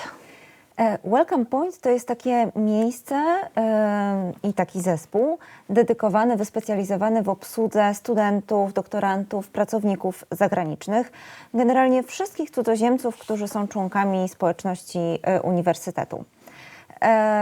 Zapewniamy zarówno informacje, jak i integrację i pomoc w załatwianiu bardzo różnych spraw i na uniwersytecie, i poza nim, bo pewnie zdajemy sobie sprawę wszyscy z tego, że odnalezienie się w Polsce, jeżeli jest się z drugiego końca świata, nie zawsze jest łatwe. Czy tylko studenci z zagranicy korzystają z Welcome Point? Tak, my jesteśmy specjalnie dla naszych studentów, pracowników, doktorantów z zagranicy. Oczywiście, jeżeli przyjdzie do nas ktoś z Polski, to nigdy nie zostawiamy bez pomocy. Natomiast na obsłudze zagranicznych gości znamy się najlepiej. No i też mamy świadomość, że po prostu oni potrzebują większego wsparcia i czasami trzeba im tłumaczyć rzeczy, które dla Polaków mogą być oczywiste. A doktoranci zagraniczni, w czym im pomagacie? Doktoranci zagraniczni to jest taka specyficzna dosyć grupa, generalnie troszeczkę inna niż studenci, inna niż pracownicy. Więc organizujemy dla nich zarówno taką pomoc, jak i dla studentów i dla pracowników. Na początku każdego roku akademickiego organizujemy takie wydarzenia adaptacyjne, także Welcome Day.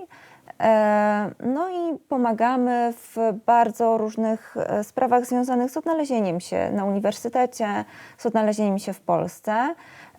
Począwszy od takich bardzo prostych spraw, typu gdzie jest jakiś budynek, jak mam się zapisać na jakiś kurs, gdzie mogę odebrać legitymację, ale poprzez także takie trudniejsze sprawy związane z organizacją swojego życia na uniwersytecie, aż do kompletnie trudnych dla zagranicznych odbiorców spraw związanych z organizacją pobytu w Polsce. Na przykład legalizacja pobytu, załatwienie numeru PESEL, zameldowanie się, czy wizyty w banku, u lekarza. W Polsce ten system funkcjonuje inaczej niż w innych krajach i bardzo często tłumaczymy najprostsze rzeczy związane z życiem codziennym. Tak, kiedy powiedziałam o życiu codziennym, to przypomniała mi się też jedna historia z całkiem niedawna, kiedy jeden z doktorantów właśnie zagranicznych z innego kraju przyszedł do mojej koleżanki, załatwił sprawy związane z legalizacją pobytu, załatwili stertę dokumentów, ale jeszcze pod koniec, zanim wyszedł, to tak z nieśmiałym uśmiechem wyciągnął z plecaka kawałek mięsa i zapytał, czy to mięso powinien ugotować przed jedzeniem, czy może je się je na surowo. No, koleżanka pomogła jak mogła, tylko że no, jest wegetarianką, więc źle trafił, ale mam nadzieję, że znaczy pan nadal żyje, także Udało się go uratować. Operacja się udała. Mówimy punkt, natomiast tych punktów jest parę, tak? Tak. Gdzie Po to, żeby być dostępni łatwo dla wszystkich naszych zagranicznych gości. Jesteśmy na kampusie głównym, zaraz po przejściu przez bramę główną, także bardzo łatwo nas znaleźć. Oprócz tego jesteśmy na kampusie Ochota, co jest bardzo ważnym miejscem dla doktorantów. Zaraz obok Szkoły Doktorskiej Nauk Przyrodniczych i Ścisłych w budynku Centu.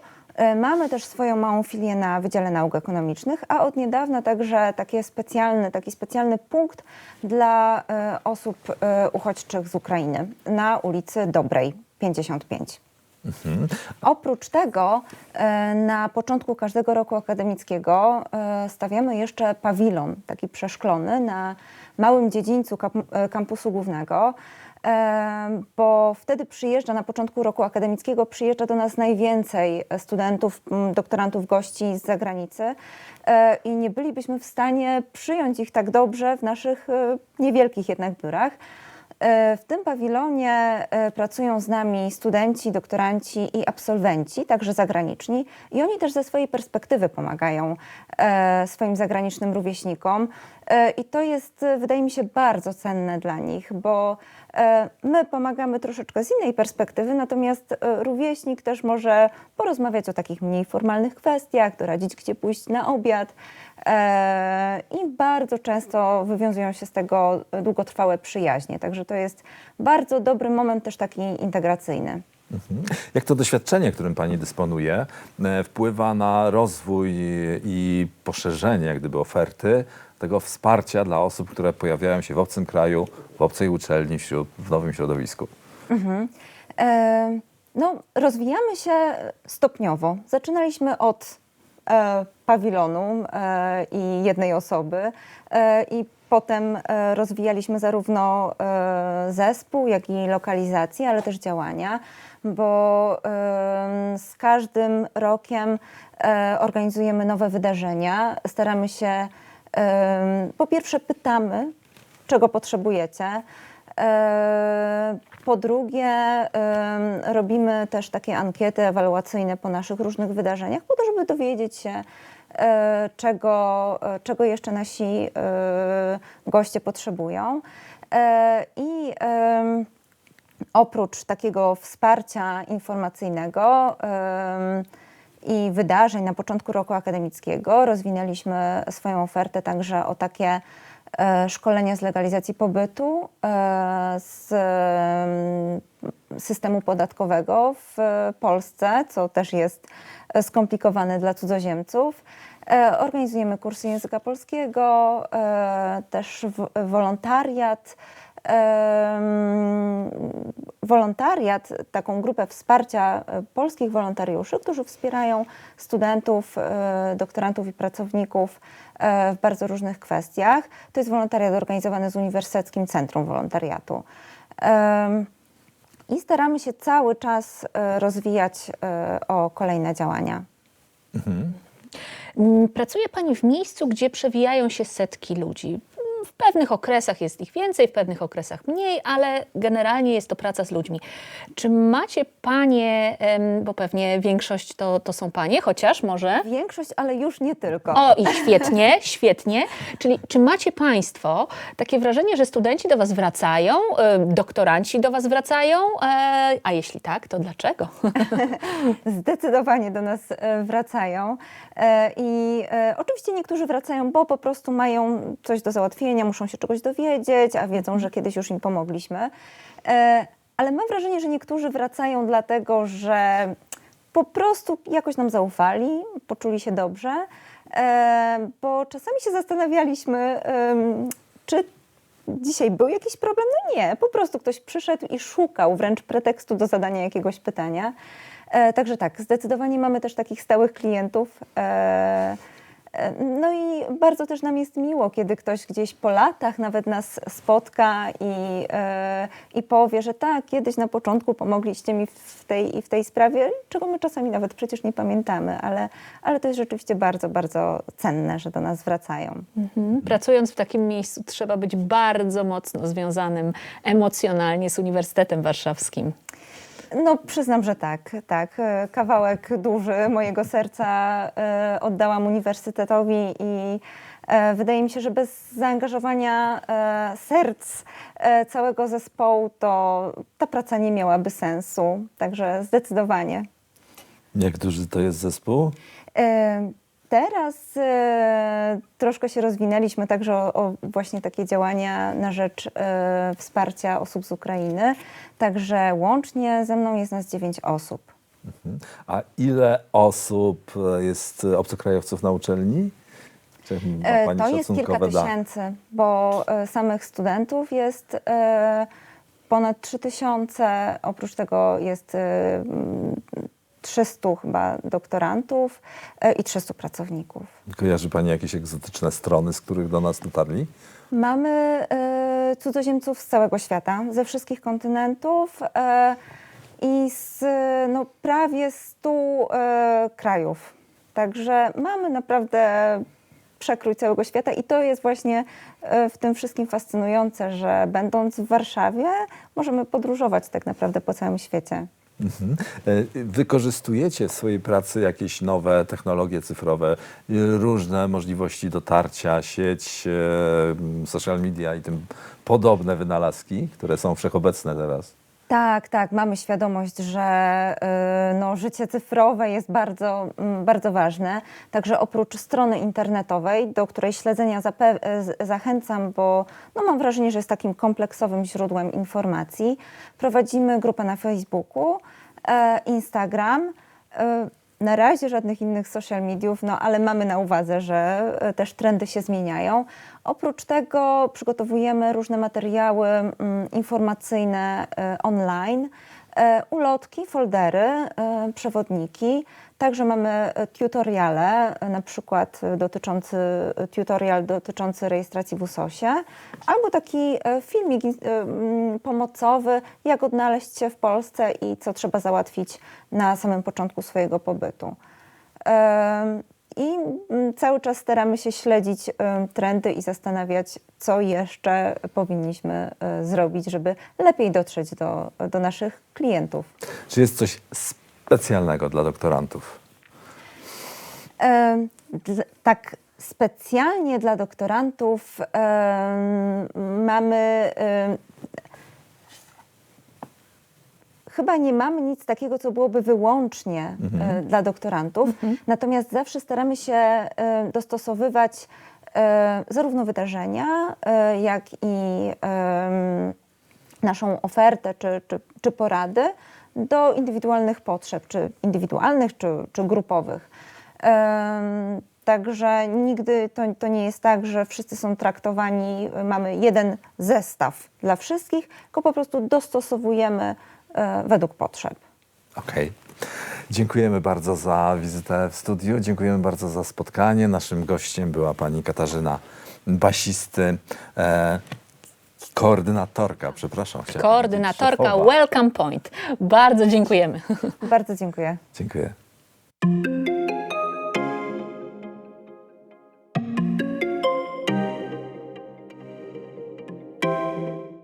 Witamy panią Annę Wołodko, dyrektorkę Biblioteki Uniwersyteckiej w Warszawie. Dzień dobry. Pani Anno, biblioteka to ogromny zasób wiedzy, w którym można się zgubić. Czy można znaleźć w bibliotece osobę, która nam pomoże? Przychodzi tam zagubiony doktorant i czy znajdzie osobę, która pomoże mu odnaleźć się w tym gąszczu katalogów stacjonarnych, katalogów online? Ja zacznę od tego, że doktorant rzadko jest zagubiony. Bo to nie jest osoba, która nigdy wcześniej nie była w bibliotece. To znaczy, ja lubię myśleć, że nie można napisać pracy magisterskiej bez wizyty w bibliotece.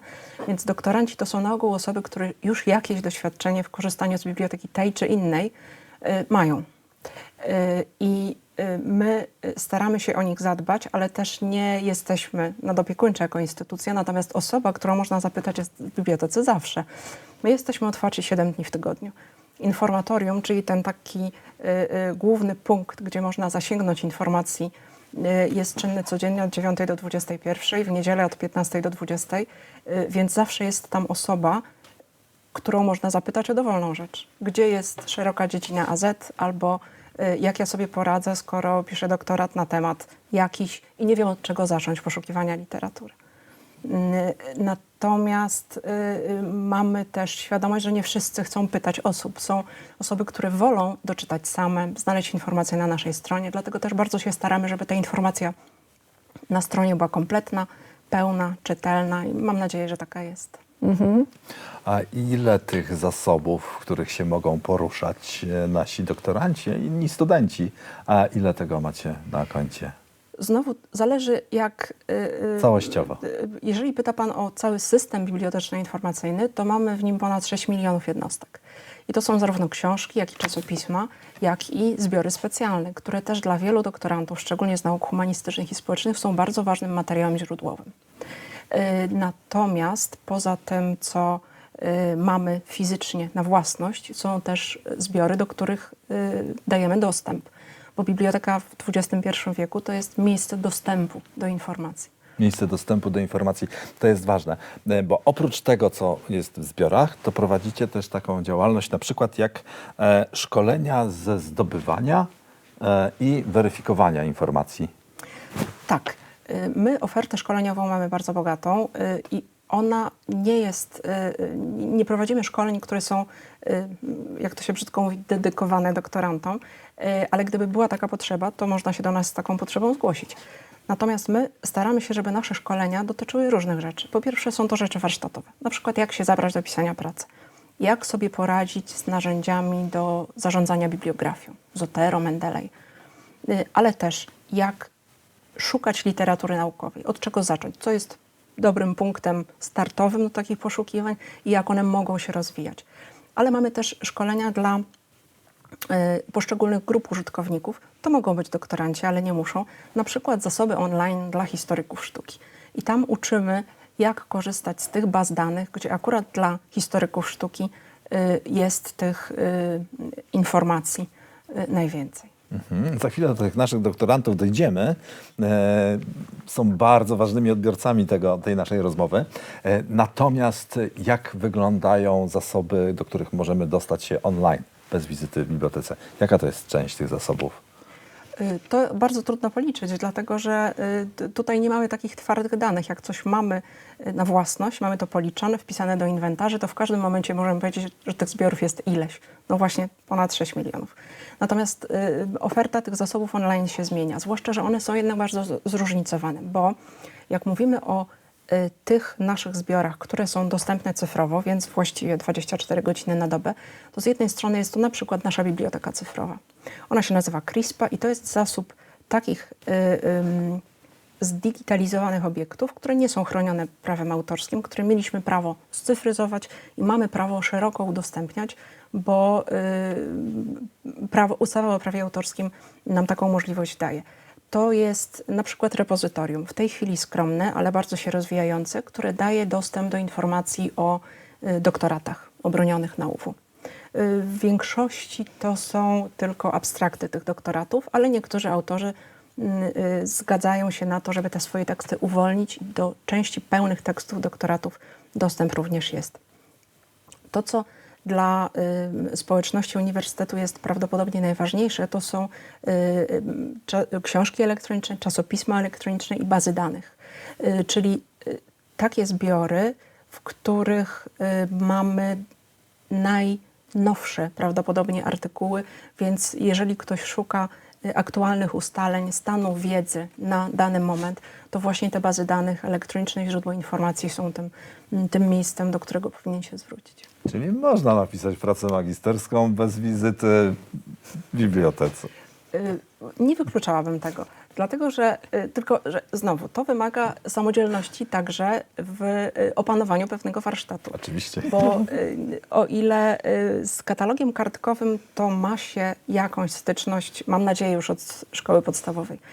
W każdej bibliotece, w każdej szkole jest jakaś biblioteka ma jakiś katalog, szufladka z kartkami raczej nikogo nie przeraża. Natomiast jak się wchodzi do tego świata baz danych, to one jednak wymagają pewnej wprawy, wymagają pewnych kompetencji i ja jestem przekonana, że część osób jest gotowa i bardzo dobrze sobie poradzi, ucząc się tego samodzielnie, ale dla części osób niezbędne jest właśnie przyjście do nas na szkolenie i posłuchanie od osoby, która się tym zajmuje na co dzień, jak można w takiej bazie przeszukiwać, żeby znaleźć to, co człowiekowi jest najbardziej potrzebne. Ja sama pewnie zgłosiłabym się na takie szkolenie, żeby się nie gubić w katalogach. Ale świat wirtualny to jedno, a atmosfera biblioteki to coś zupełnie innego. I teraz współcześnie dla wielu młodych ludzi, właśnie doktorantów, biblioteka to może być to miejsce, gdzie jako w jednym z niewielu miejsc można się odciąć od świata zewnętrznego i od świata nawet tego internetowego po to, żeby móc skupić się na tworzeniu, na pisaniu. To jest bardzo ważne. Jak Pani obserwuje młodych ludzi, którzy korzystają z biblioteki? Korzystają, przychodzą i widzę to na co dzień, że biblioteka jako miejsce jest bardzo ważna. Z różnych zresztą względów. Czasami studenci, doktoranci, pracownicy nie mają warunków poza biblioteką, żeby w spokoju ze zbiorów korzystać. Szczególnie studenci. Ja myślę, że akademik to może nie być takie miejsce sprzyjające skupieniu. A czasami to jest po prostu potrzeba rozdzielenia tych dwóch światów. W domu odpoczywam, uczę się gdzie indziej. I my obserwujemy naprawdę z dużą radością taki postpandemiczny powrót do biblioteki, bo mieliśmy takie obawy, że przez te miesiące, kiedy działaliśmy w pewnych ograniczeniach i część osób nie przyjeżdżała fizycznie na uniwersytet, ani na zajęcia, ani do biblioteki, że w społeczności, w członkach społeczności uczelni wyrobią się takie nawyki właśnie niekorzystania z biblioteki. Albo, że zwrócą się bardziej ku tym zbiorom online i właśnie tak jak Pan mówi, dojdą do wniosku, że właściwie nie muszą tu fizycznie bywać. Ale szczególnie nasze ostatnie doświadczenia, ostatnia sesja zimowa pokazała nam, że chcą. I sesja to jest dla nas taki moment, kiedy naprawdę widzimy tych ludzi, widzimy wszystkie miejsca zajęte. My dostawiamy krzesła, mamy taki zasób rezerwowych krzeseł, które wtedy uruchamiamy. Renesans biblioteki. A i tak widzę osoby poza tymi krzesłami tworzące sobie stanowiska pracy na podłodze, bo takim wygodniej. Szanujemy to. Cieszymy się. My też. Czyli czytanie na dostawkach, no sprawia jak w teatrze. Tak. Miejsca limitowane okazuje się w sesji. Chciałam zapytać o dodatkowe miejsce, nowe miejsce w przestrzeni biblioteki, to znaczy przestrzeń doktorancką. Gdzie ona się znajduje i czemu służy? To jest przestrzeń, której powstaniu myśmy bardzo kibicowali. Ona się znajduje w naszym budynku, natomiast nie fizycznie na terenie biblioteki. Byłam na otwarciu, widziałam jak to wygląda. Dla nas to jest jakby naturalne przedłużenie biblioteki. Rozumiem, że doktoranci, którzy mogą być zmęczeni trochę uczeniem się w bibliotece, mogą do tej przestrzeni się udać chociażby po to, żeby skorzystać z tej mikrosali gimnastycznej, która tam jest, żeby zmienić pozycję, żeby wziąć udział w jakimś spotkaniu, do których ta sala też stwarza jakieś warunki. Więc to jest trochę uzupełnienie tego, co biblioteka doktorantom oferuje. Jak wygląda, jeszcze wracając do tych doktorantów, jak wygląda śledzenie albo zbieranie owoców pracy tychże doktorantów? Czy wszystko, co taki doktorant napisze, jakieś artykuły, które gdzieś tam publikuje i praca doktorska, a wcześniej praca magisterska, trafia do waszych zasobów? Z pracą doktorską sprawa jest prosta, bo tutaj mamy to repozytorium, o którym wspomniałam i obowiązek doktoranta jest taki, żeby ta praca była publicznie dostępna 10 dni przed obroną, więc 10 dni przed obroną pracy ona jest, pełny tekst pracy jest dostępny w repozytorium. A potem to w dużej mierze zależy od doktoranta, czy pozostawi w repozytorium tylko abstrakt, a tekst zamknie, czy też go otworzy. Różne są strategie, jeśli o to chodzi. Rozumiem, że jeżeli ktoś ma nadzieję na wydanie tekstu w formie publikacji książkowej, no to raczej nie jest chętny do szerokiego udostępniania go. Ale też widzimy w ostatnich latach większe zainteresowanie otwieraniem tekstów w ogóle, dlatego że otwarta nauka jako koncept też się bardziej przebija do powszechnej świadomości. I to jest trochę kwestia promowania wyników własnej pracy, a trochę też takiego sprawiedliwego dzielenia się wiedzą. My chcemy, żeby to było dostępne, bo dzielenie się wiedzą jest dobre. Więc myślę, że doktoranci, ci najmłodsi badacze będą kiedyś tą masą krytyczną, która spowoduje, że być może wszystkie publikacje Uniwersytetu Warszawskiego będą mogły być otwarte.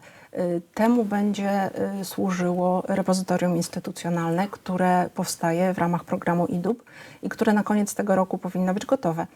To będzie właśnie miejsce, gdzie chcielibyśmy, żeby był dostęp do całego dorobku publikacyjnego uczelni. Właściwie byłoby idealnie, gdyby to było możliwe od prac licencjackich do artykułów naukowych pisanych przez profesorów.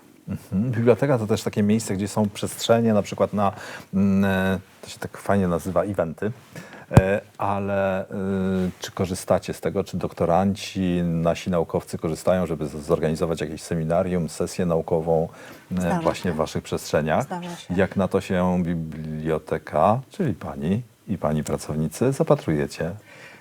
My tych sal, w których można zorganizować spotkanie czy konferencje, nie mamy tak znowu wielu i problem trochę z nimi jest taki, że one są wewnątrz biblioteki, więc nie ma takiego pełnego komfortu, jeśli chodzi o organizację tego typu wydarzeń, ale to się zdarza i czasami nawet przy okazji takich konferencji, szczególnie dla publiczności spoza Warszawy, to zawsze atrakcją jest wycieczka po bibliotece, bo chociaż trudno w to uwierzyć, po 23 latach są osoby, które tego budynku jeszcze nie widziały, a uważa się, że jest wart zwiedzania.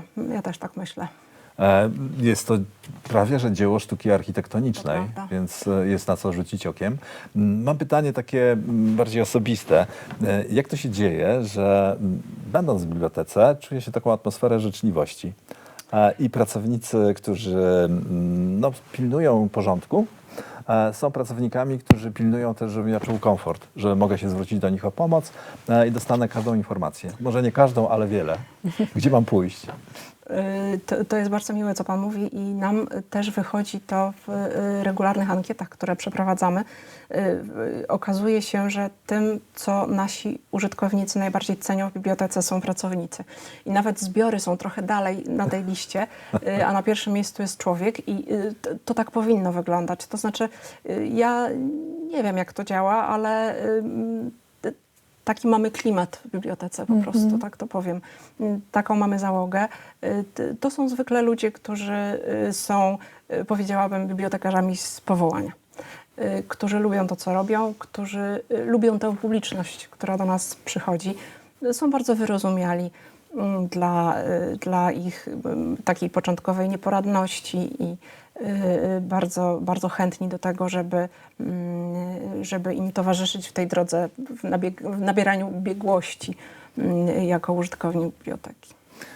Bardzo dziękujemy za rozmowę. Państwu przypominamy, że mogą pamiętać o tym, że są dostawki, że tam zawsze się ktoś zmieścicie. I jest jeszcze piękny ogród, o którym chciałam wspomnieć na koniec. Tak, ogród jest publicznie dostępny i za chwilę już otworzymy też górny ogród, bo on jest zamknięty zimą, ale ponieważ zima się szczęśliwie kończy, więc za chwilę ogród będzie dostępny w pełnej krasie. Oby do wiosny.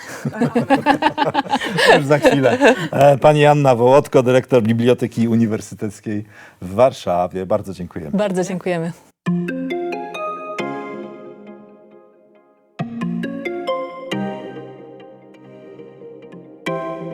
Witamy panią Gabrielę Szczupaj, doktorantkę pierwszego roku Szkoły Doktorskiej Nauk Ścisłych i Przyrodniczych. Tak jest.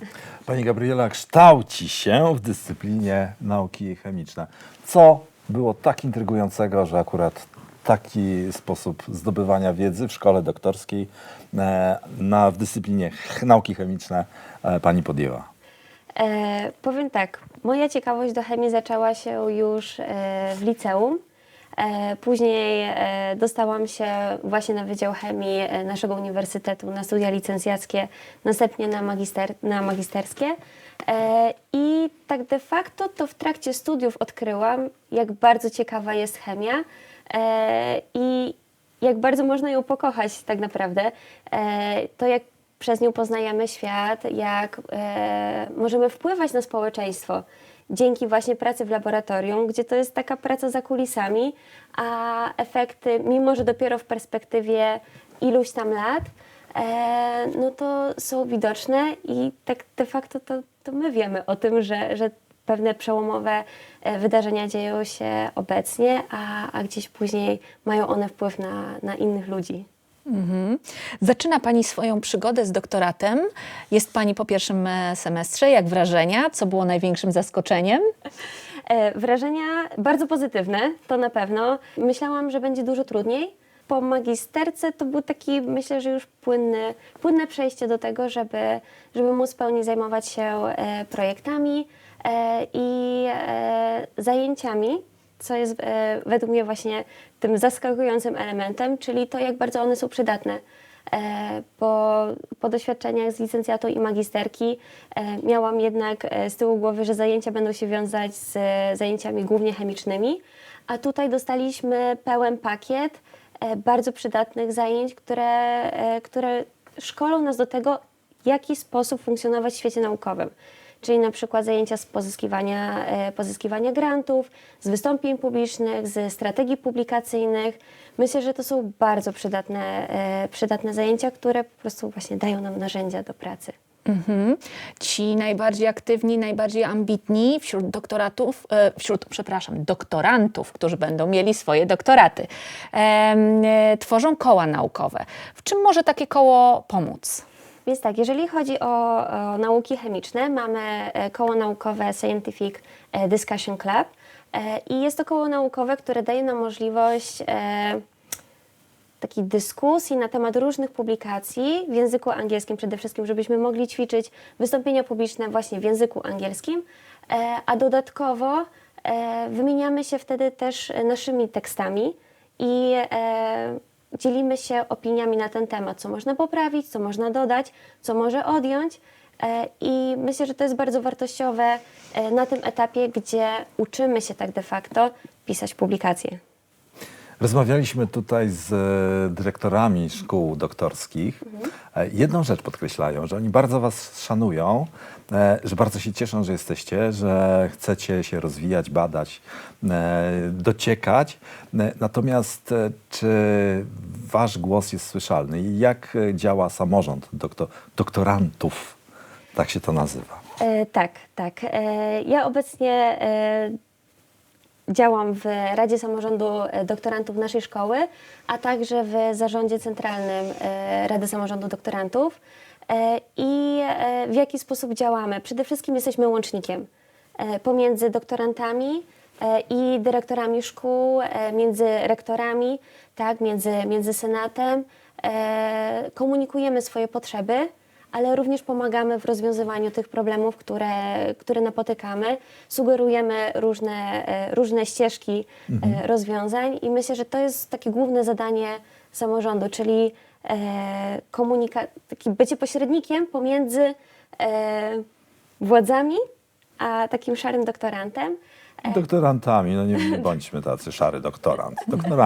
Doktoranci, tak, między doktorantami, a dodatkowo też myślę, że bardzo istotną naszą funkcją jest to, że staramy się integrować nasze środowisko, organizując różne spotkania networkingowe, dzięki czemu możemy się też poznać, a nie tylko siedzieć w tych naszych pokojach, laboratoriach i pracować nad projektem. Jakie konkretne rzeczy już udało się właśnie przetransferować do władz uczelni?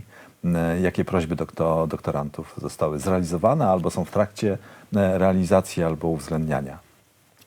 Więc tak, na pewno jednym z postulatów na naszą tegoroczną kadencję jest kwestia takiego ujednolicenia, kim jest doktorant tak de facto. Bo jednocześnie jesteśmy pracownikami uczelni, ale też i studentami. W związku z czym chcielibyśmy, żeby było wiadomo, kim jest doktorant na Uniwersytecie Warszawskim i to jest to, czym obecnie się zajmujemy. Już zostały przeprowadzone rozmowy chociażby z rektorem i tworzona będzie też komisja senacka, która... chyba nie komisja. Jakiś organ senacki.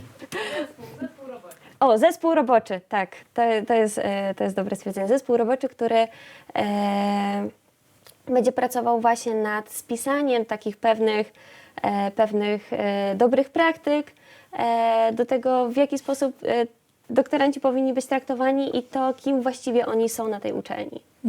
Ja chciałam teraz zapytać, może nam pani powie, o czym będzie pani doktorat? Już są jakieś plany, jakieś pomysły? No bo to dopiero pierwszy rok, ale może już są. Jest tak. My już złożyliśmy wniosek o grant na mój projekt i miałby on być kontynuacją mojego projektu z magisterki, gdzie badałam bakteriocyny, czyli białko, które jest produkowane przez bakterie do atakowania pokrewnych szczepów bakterii. I w szerszej perspektywie chcielibyśmy, żeby to białko mogło być wykorzystywane do produkcji przyszłych antybiotyków, które byłyby specyficzne na konkretne szczepy. I moim zadaniem w trakcie doktoratu byłoby określenie struktury, dynamiki tegoż białka, po prostu zrobienie takiej charakterystyki, która mogłaby być bazą do tego, żeby później tworzyć leki. Jakiej rady mogłaby pani udzielić osobom, które nas oglądają i zastanawiają się nad tym, to be PhD or not to be? Więc tak, przede wszystkim nie bać się, bo to nie jest takie straszne, jak mogłoby się wydawać. I tak, wiadomo, doktorat wiąże się z pewnymi poświęceniami, ale myślę, że jest to fantastyczny okres rozwoju i jest to czas, który warto poświęcić na właśnie własne kształcenie i rozwój i przede wszystkim wkład w społeczność, nie tylko uniwersytecką, ale tak ogółem. Mówimy tutaj o czasie, o rozwoju, o wielkich sprawach. Natomiast jesteście ludźmi bardzo młodymi, którzy są pełni energii, pełni pasji. Jak to wygląda czasowo? Ma pani jeszcze możliwość organizowania sobie czasu wolnego lub rozwijania swoich innych zainteresowań, nawet naukowych? Zdecydowanie tak. Zanim poszłam na doktorat, to słyszałam bardzo często, że nie ma czasu na nic, a jednak udaje mi się oprócz doktoratu uczestniczyć chociażby w treningach, gdzie ja trenuję karate. Dodatkowo spotykam się ze znajomymi, nie tylko Polakami, bo staram się chodzić na takie spotkania hiszpańskojęzyczne, gdzie można trochę odpocząć, jeżeli chodzi o takie myślenie stricte naukowe, ale oprócz tego też mogę ćwiczyć język i posługiwać się nim po prostu tak na co dzień. Czyli wybiera pani towarzystwo do tego, żeby uczyć się języka hiszpańskiego? Tak. I jest życie poza doktoratem, okazuje się. Tak, zdecydowanie tak. To mogę zapewnić, że nie tylko ja, ale też i moi koledzy staramy się znajdować ten balans taki pomiędzy pracą nad projektami, a życiem towarzyskim, rozwijaniem naszych pasji, które no jednak myślę, że są bardzo ważne, no bo jakbyśmy się zamknęli w tych naszych pokoikach i laboratoriach, to w którymś momencie moglibyśmy zwariować. Robi nam się taka piękna laurka, natomiast no też oprócz tego czasu wolnego musicie chyba trochę pracować, żeby się jednak utrzymać. I tutaj jest przestrzeń, chcą was jakieś firmy, żebyście sobie, jak to wygląda w pani towarzystwie? Znaczy tak, na pewno zgłaszają się do nas firmy z propozycjami pracy.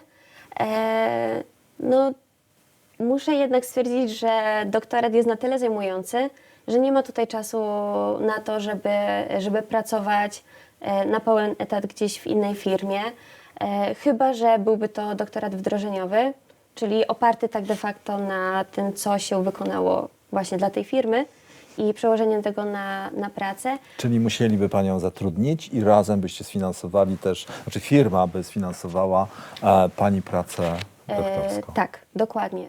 Badania. Tak, a tak na co dzień, jeżeli prowadzi się badania na uniwersytecie, no to myślę, że akurat na pracę to tutaj ciężko by było znaleźć czas. Mhm. Dużo osób w ten sposób sobie radzi, albo stara się przynajmniej zaradzić tak, żeby mieć jakiś komfort, bezpieczeństwo materialne? Na pewno dobrym stwierdzeniem jest, że staramy się sobie jakoś poradzić. No jednak doktorat to nie jest, powiedzmy, praca dochodowa i to nie jest ścieżka, którą się wybiera po to, żeby zbijać kokosy. Bardziej jest to ścieżka, którą wybiera się z pasji.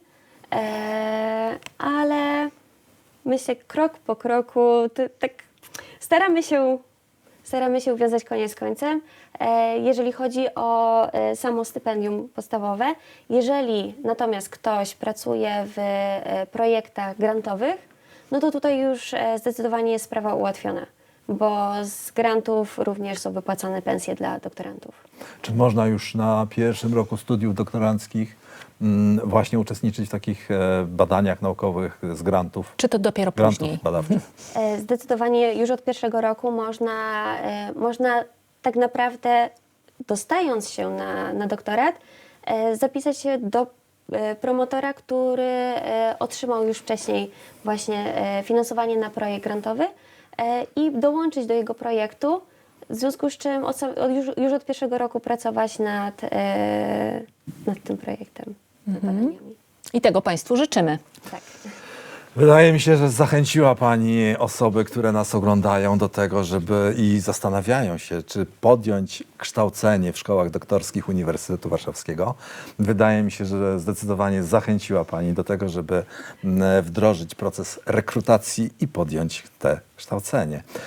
Życzę Państwu samych sukcesów i bardzo, bardzo trzymamy kciuki za Wasze dokonania naukowe i za Wasze kariery i ogólną pomyślność w życiu. Dziękujemy bardzo. Dziękuję Pani Gabrielo. Dziękujemy. Dziękuję.